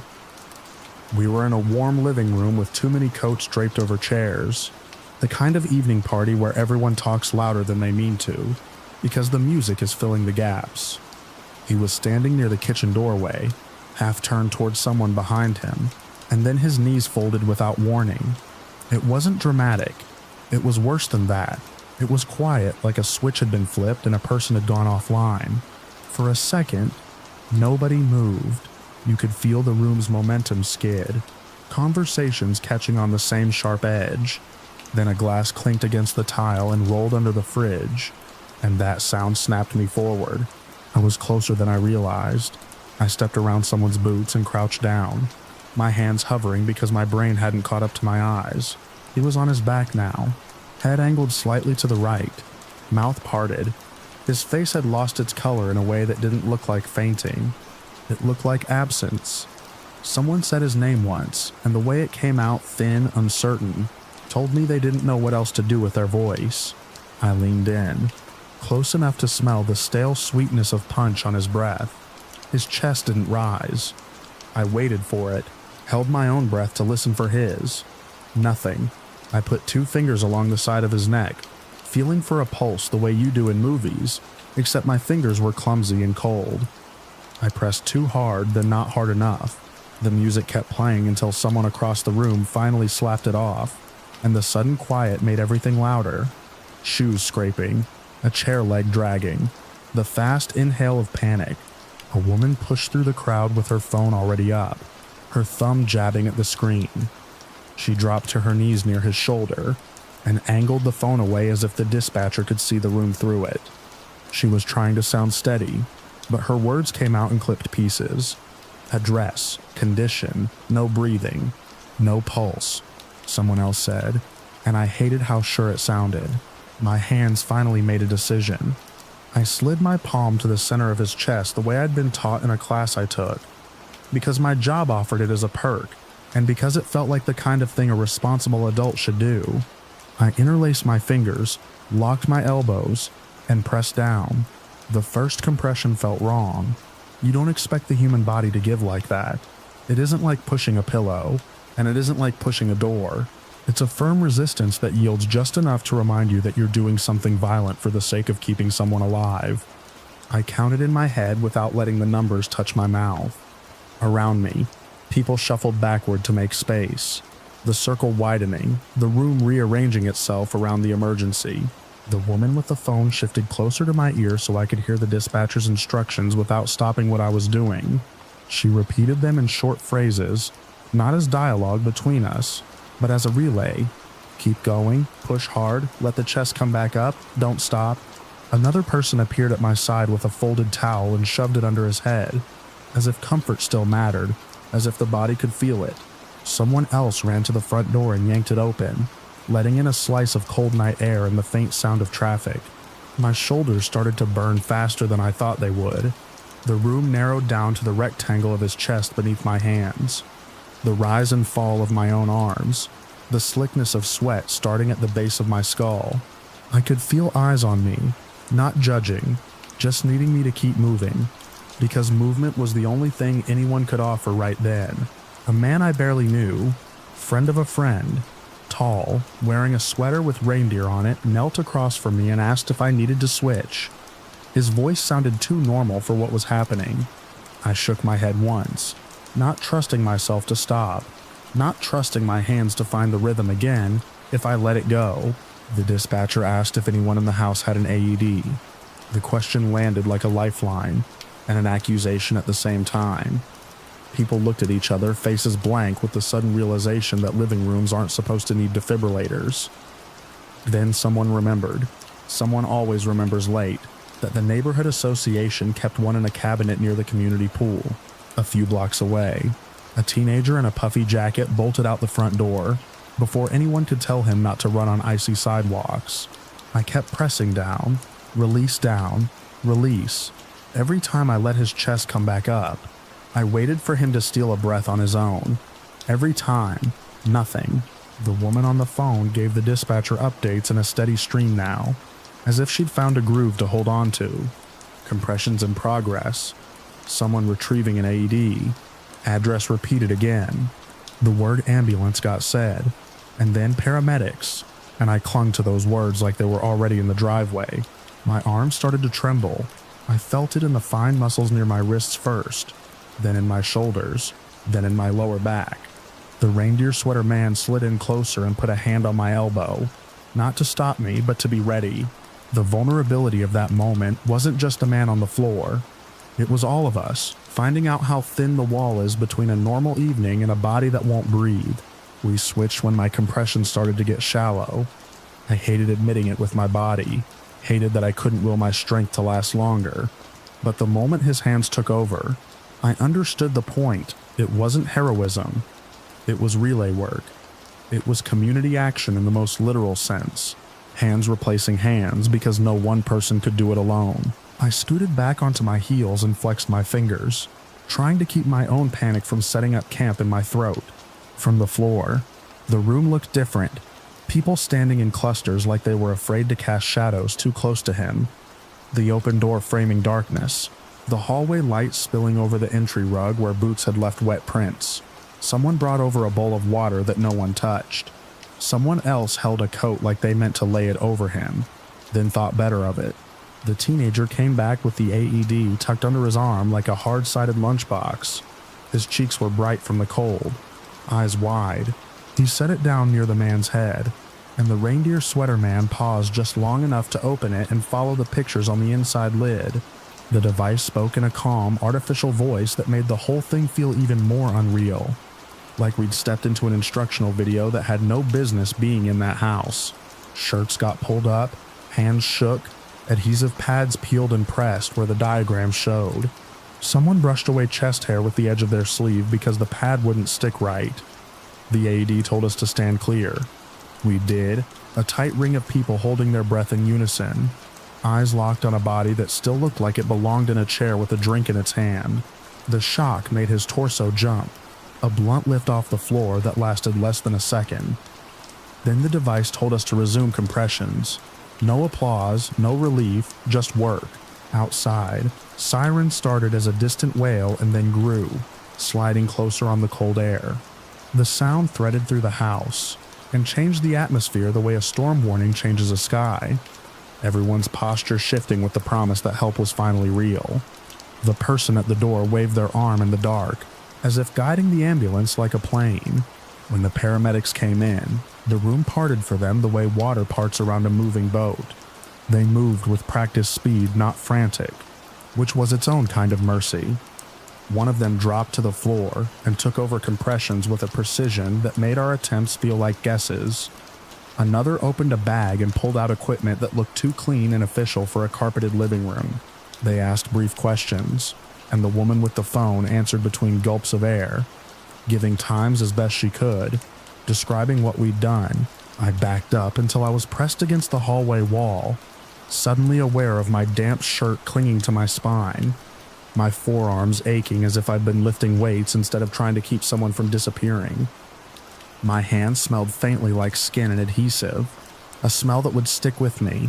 They worked on him right there for a few minutes more, then moved in a coordinated way that told me something had shifted. A stretcher came in, straps clicked, a blanket went over his legs, the AED got packed away, a paramedic looked up and asked for a clear path, and people scrambled to move shoes and chairs, clearing an aisle through the debris of an ordinary night. As they rolled him out, the open door spilled colder air into the house, and the siren noise faded into the driveway and then down the street. The room didn't snap back to normal. It sagged. People stood in place like the floor had become unfamiliar. Someone turned the kitchen light brighter, as if more illumination could fix what we'd just seen. Later, we heard he made it to the hospital with a pulse. Hours after that, someone's phone chimed with a short update. He was stable. Days later, the update changed again. He was awake. Weeks later, I saw him in a photo sitting up in a hospital bed, smiling like someone who'd come back from a place no one else could describe. He looked thinner, but unmistakably there. The relief didn't arrive all at once. It came in pieces, in the way my shoulders unclenched while I stood alone at my sink, washing my hands longer than necessary. It came in the way I kept replaying the living room from that low angle on the floor, seeing how fast a body can fall, and how many hands it takes to hold the line until help arrives.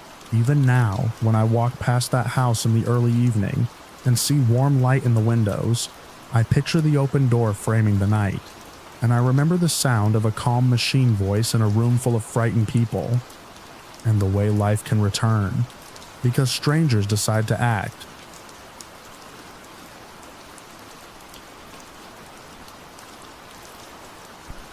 The first thing that felt wrong was the quiet. It was a bright, ordinary afternoon in my subdivision, the kind where the sun makes every driveway look freshly poured, and the air smells like cut grass and warm asphalt. I was dragging my trash bin back up the side of my house when I glanced across the street at the place with the pale siding and the narrow upstairs windows. Every curtain was drawn, no TV flicker, no kitchen light, not even the usual little motion of someone moving past a window. I remember pausing with my hand still on the bin handle, because the silence over there didn't match the hour. How would it be? How would it be? And the han var det for and soon his way at the sleeland ball the rear. The match. The hour. I had noticed things before, but they were the kind of things you talk yourself out of. For months, that house had been a pocket of stillness in a row of busy families. The yard stayed trimmed, the porch swept, the trash put out at the right time. A woman lived there, middle-aged, always tight-lipped, always moving with purpose. I knew her only as the stepmom because that's how someone else on the block described her when she first moved in with her husband's son. I'd seen the husband once, maybe twice, and then not at all. The son, an adult, not a kid, might as well have been a rumor. I never saw him outside.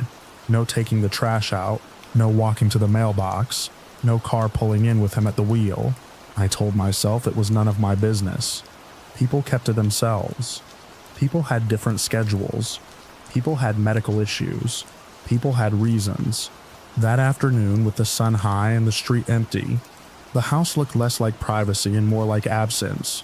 I went inside and tried to shake it off by busying myself. I rinsed a coffee mug. I wiped a counter that didn't need wiping. I stood at my front window and watched for movement without admitting to myself that I was watching. The woman's car sat in the driveway. The garage door was down. The blinds remained shut. Then I saw smoke.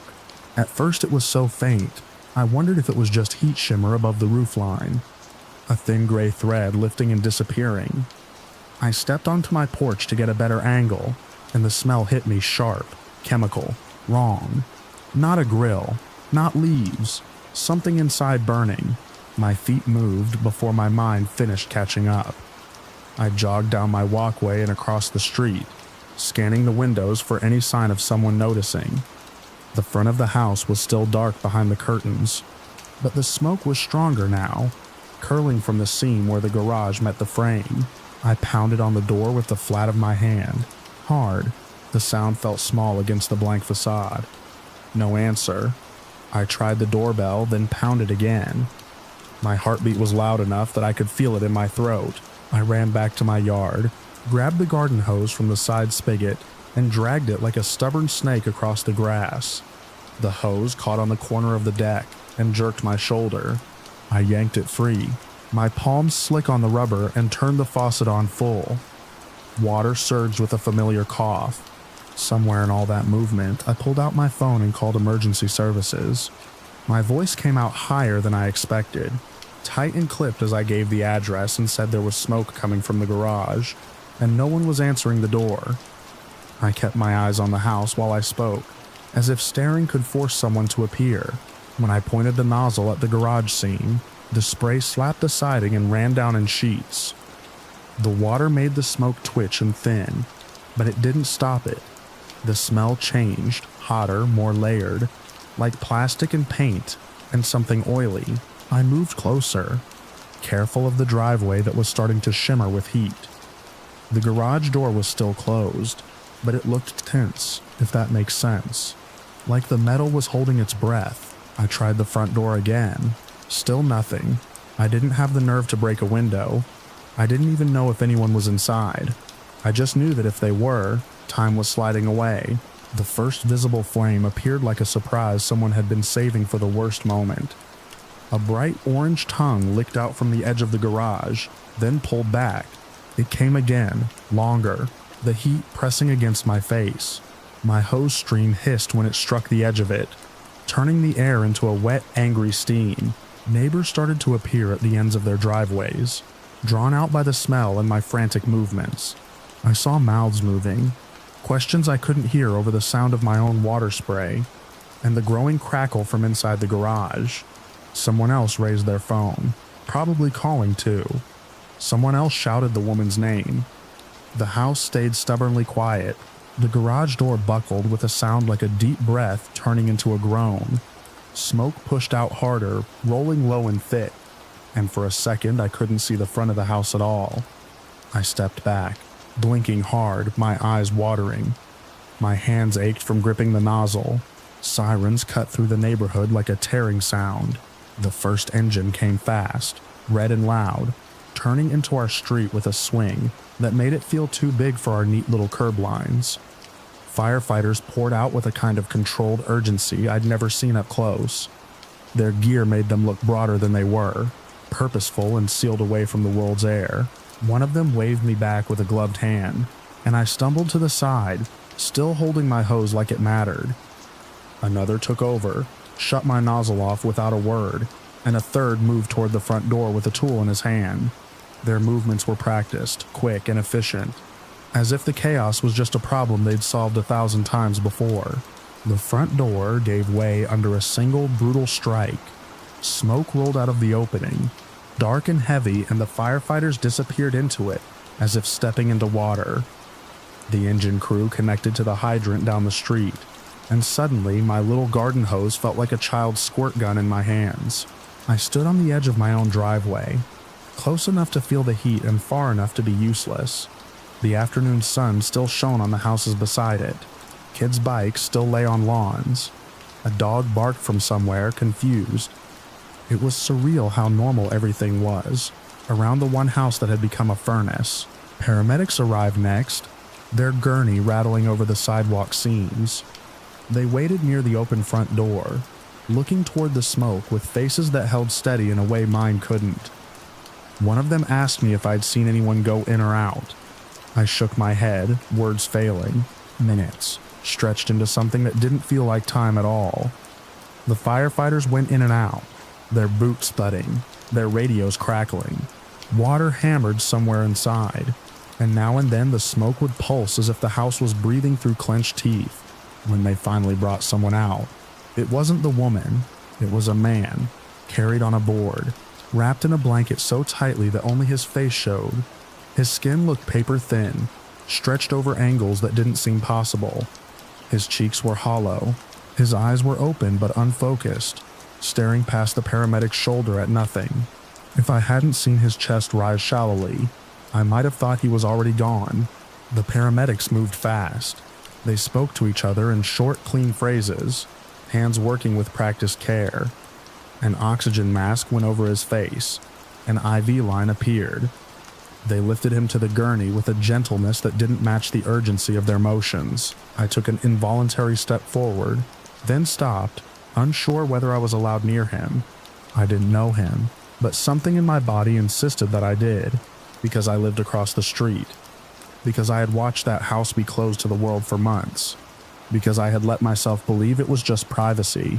A firefighter came out behind the stretcher. His helmet tilted back. His face was smeared with soot in stark lines. He looked around, scanning the crowd that had gathered now at the curb. His eyes landed on me, maybe because I still held my useless hose.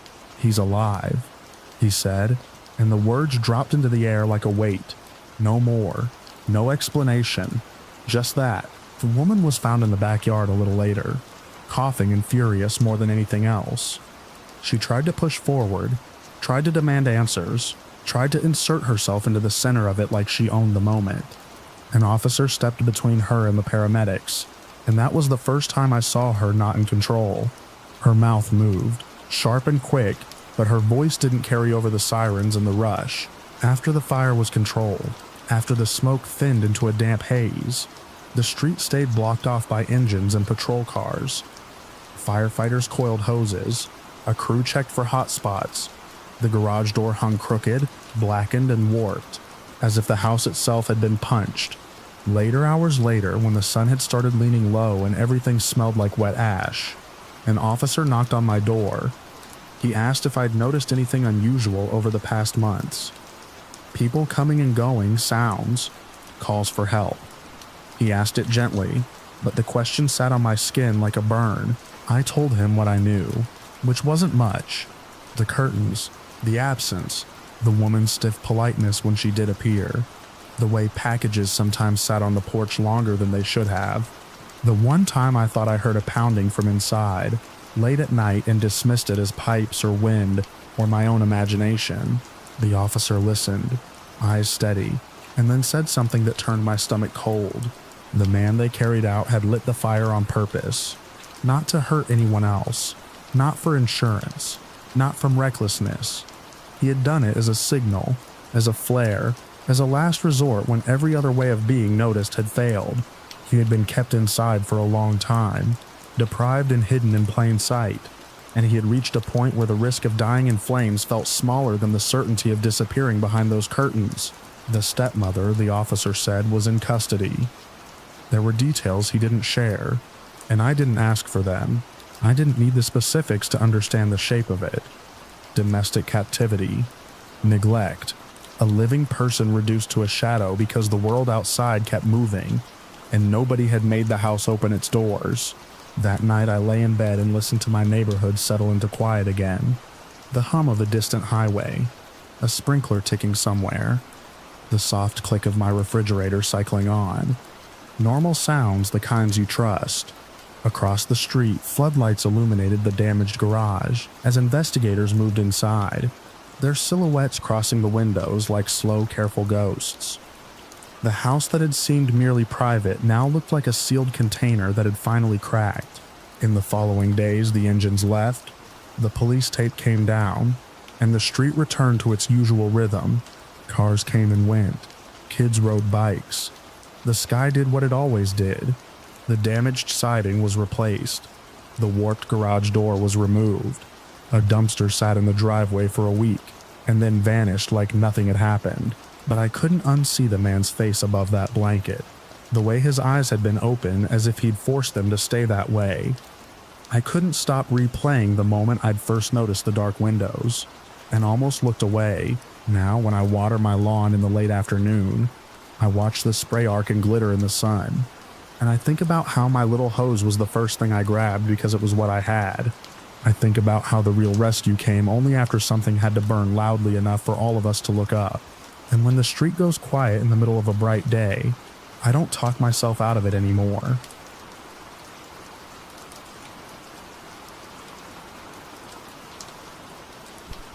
The first thing I noticed was the way the porch light made the rain look like loose wires, bright strands falling straight down.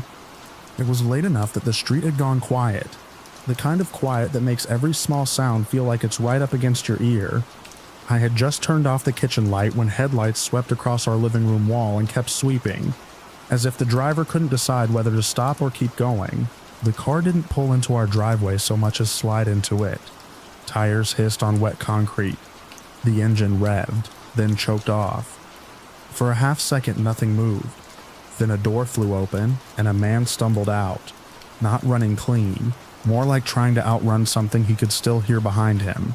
My husband was already at the front window, shoulders squared the way they always were when his work followed him home.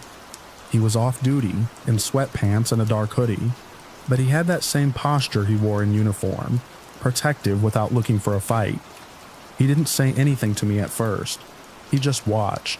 Red and blue reflections flashed faintly on the far end of the street, distant enough to be more color than sound. A pursuit, or the tail end of one. I could tell by the way my husband's jaw set that he recognized it too. The man in our driveway turned toward our front steps, as if they were the only solid thing left in the world. He was breathing hard, bent at the waist, palms on his knees. Then he straightened and looked directly at our door. My husband moved before I could put together a thought. He grabbed his phone from the console table and stepped out onto the porch, rain immediately soaking the shoulders of his hoodie. He didn't have his badge on a chain like he sometimes did when we ran errands. He didn't have his duty belt. He had a phone in one hand, and the kind of voice that carries across a parking lot even when it's calm. I stayed inside, close to the sidelight window, the narrow strip of glass that lets you see the porch without opening the door. From that angle I could see the driveway, the wet shine of it, the man's shoes leaving dark prints. The man froze when my husband called out, then lifted his hands in a quick frustrated gesture like he was arguing with the air. My husband told him to stop where he was. He told him to sit down on the edge of the driveway. I could hear only pieces through the glass and the rain, but I saw the meaning in my husband's stance. A citizen's arrest. The off-duty kind people like to argue about online, until it happens on their own property. The man didn't sit. He took 2 steps toward the door, toward me. My husband cut him off, moving off the porch and down the steps fast, putting his body between the man and our house. He kept one hand out, palm forward, and the other hand close to his phone. The man's eyes kept flicking past my husband to the door, as if he believed he could slip through. In the flashing uneven light from the porch lamp, his face looked young and old at the same time. Wide-eyed, sweaty, exhausted. He smelled like wet asphalt even through the closed glass. Then it went from tense to physical in the space of a heartbeat. The man lunged, not at my husband's chest but toward the side of him, aiming for the gap. My husband grabbed at his sleeve and twisted, trying to turn him away from the house. They collided in the driveway with the wet slap of clothing and the sharp scrape of shoes. My husband tried to put him down, tried to control his arms the way I'd seen him do in training videos he never thought I watched. But without gear, without backup, it looked like wrestling in the rain. I ran to the kitchen counter, where my phone was charging. My fingers felt thick, clumsy. I remember thinking, absurdly, that the screen was too bright for the hour. I dialed, pressed emergency, and started speaking over the sound of my own breathing. I said our address. I said there was a fight in our driveway. I said my husband was a law enforcement officer off duty, trying to hold a suspect. Outside, the man jerked his arm free. I saw a flash of something metallic under the porch light. Not a gun. Smaller. A knife. The kind that disappears in a fist until it's already where you don't want it. My husband's body reacted before his mind could.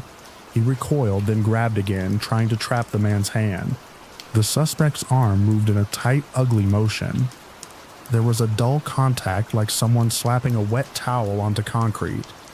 My husband made a sound I'd never heard from him, more surprise than pain, as if his body didn't believe what had just happened. He stumbled back a step and pressed his hand to his side. Dark spread across the front of his hoodie, swallowed by the rain but still unmistakable. The suspect pivoted, eyes locked on the front door now as if the injury to my husband had cleared a path. My husband tried to move between him and the steps again. He kept his feet under him, kept his shoulders forward. Protector was not something he turned on and off. It was something he wore. The suspect rushed the steps. My husband grabbed the back of his jacket and yanked him down. They hit the bottom step hard. The knife flashed again. My husband's free hand pinned the suspect's wrist against the wet concrete. The suspect bucked, twisted, tried to crawl out of the hold and up toward the porch. I pressed my palm against the inside of the door, as if I could physically hold the house shut. The dispatcher on my phone asked questions. I answered without hearing myself. My throat tasted like pennies. Sirens grew louder. Real now, not just reflected lights. Tires splashed through puddles. A chorus of doors shouted commands. The kind of sound that means the scene has gone from one family's nightmare to a public emergency. Multiple patrol vehicles pulled up, angled in the street and across neighbors' driveways. Lights strobed across our yard, our mailbox, the wet leaves on the ground. The suspect and my husband were still tangled near the bottom step, both slick with rain. My husband's hood had fallen back. His face was turned toward the street, toward the incoming officers, and his mouth was open as if he was trying to get words out fast. Everything happened too fast after that, and also in slow pieces that never fit back together. An on-duty deputy ran up the driveway, weapon up, scanning. Another voice shouted something about a knife. Someone else yelled, "He's in the hoodie," and in the chaos that could have meant either man, my husband's hoodie was dark. The suspect's jacket was dark. The porch light made everyone's hands look the same color. My husband shifted, trying to show his empty hand, trying to keep the suspect pinned with the other. The suspect jerked violently, twisting free just enough that his arm came up. For a fraction of a second, it looked like the weapon was in the wrong hand. For a fraction of a second, it looked like the man on top was the threat. The deputy's breathing was loud, even from inside my house. A single shot cracked the night. Then another. My husband's body went rigid. His grip broke. He collapsed sideways onto the driveway like a switch had been flipped. The suspect rolled away, scrambling, slipping on wet concrete, and disappeared along the side of our house toward the backyard. For a moment, there was only the rain and the spinning lights, and the sound my own blood made in my ears.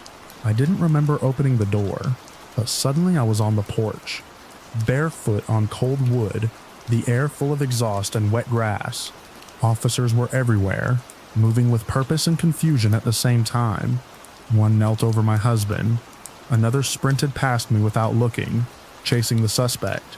Someone held an arm out in front of me, as a barrier, guiding me back, but I couldn't take my eyes off the driveway. My husband's face was turned toward the house.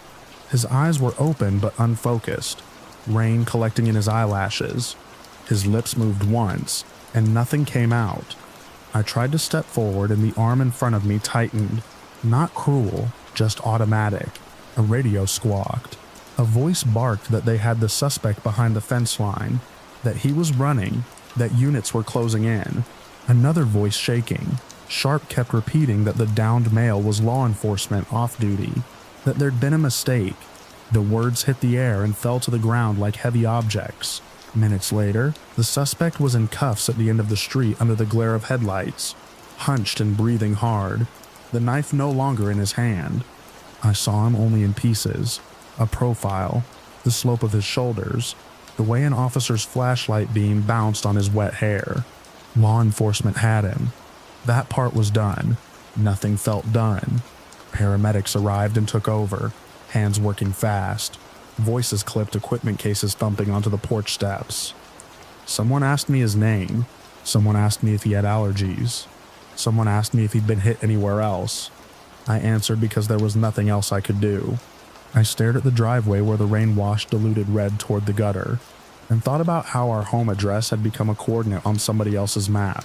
Later, hours later, or maybe just a different lifetime, an officer handed me my husband's phone. It was slick with rain. The screen cracked. A note was stuck to the back in clear evidence tape. A label that looked too neat for what had happened. I remember the printed tag more than I remember the words anyone spoke. By the time the lights finally stopped flashing and the street went dark again, the rain had eased into a thin mist.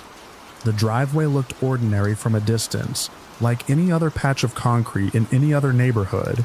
But when I stood at the window and watched the porch light glow over the wet steps, I could still see where my husband had tried to hold the line between our door and a stranger's desperation, and I could still hear how quickly certainty turns into tragedy in the space of a single night.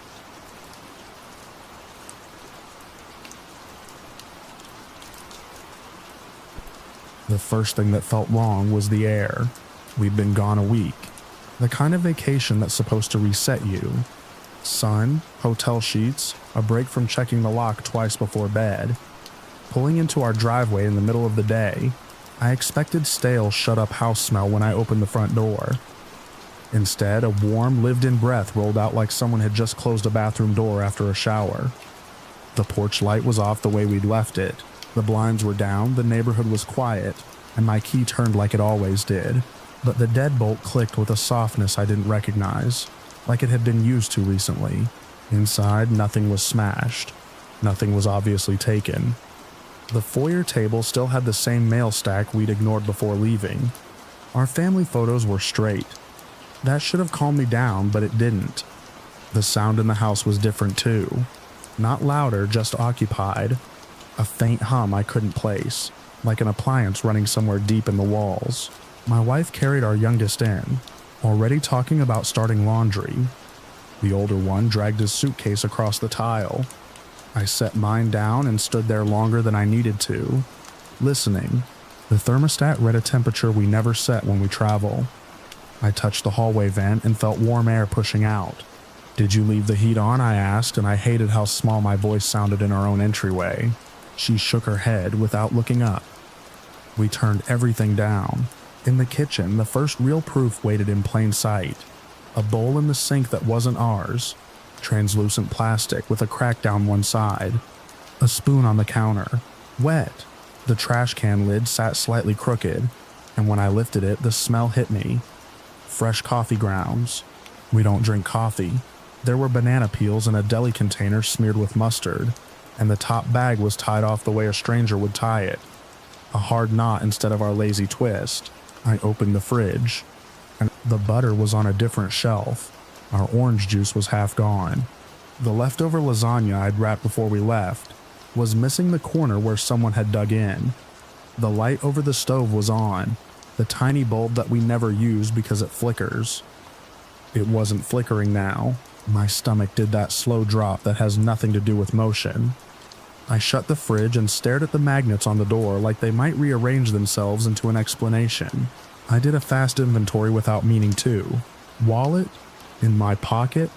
Phones? Charged. The knife block was still full. The back door was locked. The windows were shut. Everything looked like our home, dressed in our things, and yet it felt like walking into a room after a conversation stopped. My wife saw my face and stopped moving. What is it? I didn't want to say it. Saying it would make it real in front of the kids. I pointed at the strange bowl, the spoon, the trash, the fridge. Her eyes moved over the evidence and fixed on the bowl like it might bite her. We both went quiet in the same instant, because from somewhere above us, there was a soft, dragging sound. Not a thump, not a footstep, more like fabric sliding over wood. Our attic access is in the hallway ceiling. A square panel with a pull cord that's always just out of reach unless you're on a chair. I stared at it and tried to tell myself it was the house settling after a week of empty. But the sound came again, slower, deliberate, like someone shifting weight. My older kid said, "Dad," like he knew he wasn't supposed to say anything else. I put my hand up for them to stop where they were. I could hear my own breathing. The house smelled faintly of soap that wasn't ours, cheap and sharp, layered over our familiar detergent like someone had tried to wash themselves without leaving a trace. My wife mouthed, "Call." I stepped back into the kitchen, kept my eyes on the hallway, and dialed 911. My hands felt too large and too clumsy on the phone. When the dispatcher answered, I gave our address first, because I'd heard that's what you do when you're scared and trying to be useful. My voice came out steady until I said why I was calling, and then it cracked on the last word. "There's someone in my house." I didn't shout it. I didn't have the air for shouting. I kept my voice low because my kids were right there. because the ceiling was right there, because I suddenly felt like sound was something you could spill. The dispatcher asked if we were outside. We weren't. She told us to get out. I tried to move without making it obvious, guiding the kids toward the front door like we were just changing our minds about unloading the car. My wife clutched the toddler to her chest so tight his cheeks puffed against her shoulder. The attic panel didn't move, but I couldn't stop looking at it. I couldn't stop imagining an eye appearing at the scene, an arm sliding the square aside. The dispatcher kept her voice level, the kind of calm that makes you realize how many times she said the same words to people on the worst day of their lives. As we stepped onto the porch, the door frame seemed too narrow, like the house wanted to keep us. The daylight hit my face and didn't help. It made everything sharper. It made it clearer how normal everything looked from the outside. Trimmed lawn, 2 bikes in the side yard, a package on our stoop that had been sitting there long enough for the cardboard to fade. I stayed on the line while we moved to the driveway, putting the car between us and the front door. The dispatcher asked what I'd seen. I told her the food, the heat, the bowl, the sounds above us. She asked if we could see anyone through windows. We could see our own curtains and our own dim rooms. Nothing moving. She told us officers were on the way. Then, from inside, I heard it. Quiet but unmistakable in the way quiet things are unmistakable when you're listening for them. A muffled creak, followed by a slow scrape directly above the hallway. Someone was up there. Someone had been up there long enough to know where to put their weight so the ceiling didn't complain. My wife started shaking without making any noise. Her eyes stayed fixed on the roofline as if she could see through shingles. The toddler fussed, and she bounced him. Still silent like sound was dangerous. I tried to keep talking to the dispatcher because talking meant time was passing, and passing meant help was closer. I described the house 2-story, attached garage, attic access in the hallway. I said the word attic, and watched the upstairs windows, waiting for a face to appear and look down at us. Nothing. The first patrol car rolled in with that fast, purposeful turn that makes a vehicle look heavier. The second came a moment later. 2 officers got out, and everything about them, their steps, their hands, the way their heads moved, made my body unclench a fraction. The dispatcher stayed on, until one of the officers waved that he'd taken over. I gave them the quickest version. We'd been gone on vacation, came back midday, found signs someone had been inside, heard movement in the attic. I told them we had kids. I didn't say I'm sorry, but I felt it, like maybe I'd done something wrong by leaving. One officer told us to stay in the driveway. The other walked the perimeter, checking windows and the back gate. They moved like they'd done this before, like the house was a puzzle with a limited number of solutions. The officer at the door drew his weapon low, not pointed, and called out. His voice was firm, not aggressive. He announced police presence and told anyone inside to make themselves known. I couldn't hear if anyone responded, but I saw the way his shoulders tightened, the way his gaze lifted toward the hallway ceiling, as if he'd heard something I hadn't. They went in. From the driveway, the house looked like a stage set with the lights turned off.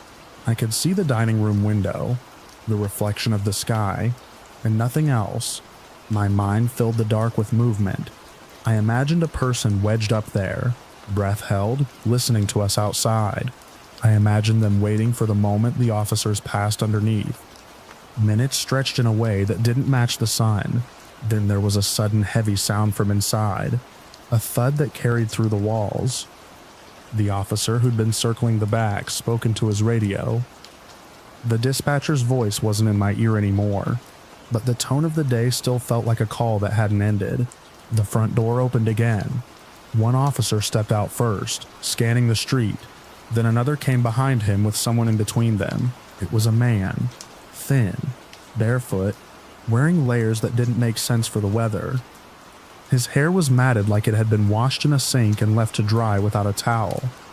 His eyes were half-lidded, squinting at the daylight like he'd been living in dimness for a long time. He didn't look angry, he looked exhausted, and for a second my fear didn't know where to go, because the thing I'd been imagining had been bigger than him, sharper than him. The officer guided him down the steps. The man's wrists were cuffed. He kept turning his head, not looking at us but at the house, as if he didn't understand why he was leaving it. One of the officers came over and told us quietly that they'd found him in the crawl space above the second-floor closet, the low area where the roof angles down. He'd been sleeping. There was bedding up there, old blankets, a pillow that wasn't ours. There were empty bottles of water, a flashlight, a small pile of clothing folded with care. There were cigarette butts in a can, like he'd tried to be considerate. He'd made a nest in the darkest part of our home and lived around us without us knowing, like a shadow that ate from our kitchen when the lights were off. The officer asked if anything had been taken. I didn't even know how to answer. What counted as taken? The food, yes. The electricity, yes. The idea that our house was ours, absolutely. Another officer spoke with the man while he sat on the curb. The man's words didn't carry to us, but his hands kept moving, rubbing his thumbs into his palms, as if the cuffs weren't the only thing he could feel. The officer nodded in that careful way. That means he's hearing something complicated. Later, after the cruiser drove away, one officer returned to explain what they could. The man had been homeless, he said. He had a history that included mental health issues. He hadn't broken things, hadn't threatened anyone. He'd found a way in, likely through the garage side door that sometimes sticks if it's not fully latched. And once he was inside, he'd stayed small. He'd used what he needed and tried not to be noticed. He's been there a while, the officer added, and his eyes flicked toward our upstairs windows. You'll want to check everything. Attic, closet spaces. Looks like he'd been living up there for weeks. Weeks. That word landed heavier than the thud I'd heard earlier. Weeks meant he'd been present while our lives went on. Weeks meant he'd known the rhythm of our house, the quiet hours, the times when no one looked up. Weeks meant he'd watched our rooms from the cracks above the closet door, listening to our laughter, our arguments, our sleep. Weeks meant that our home had been sharing its warmth with someone we didn't invite, and we never felt the difference.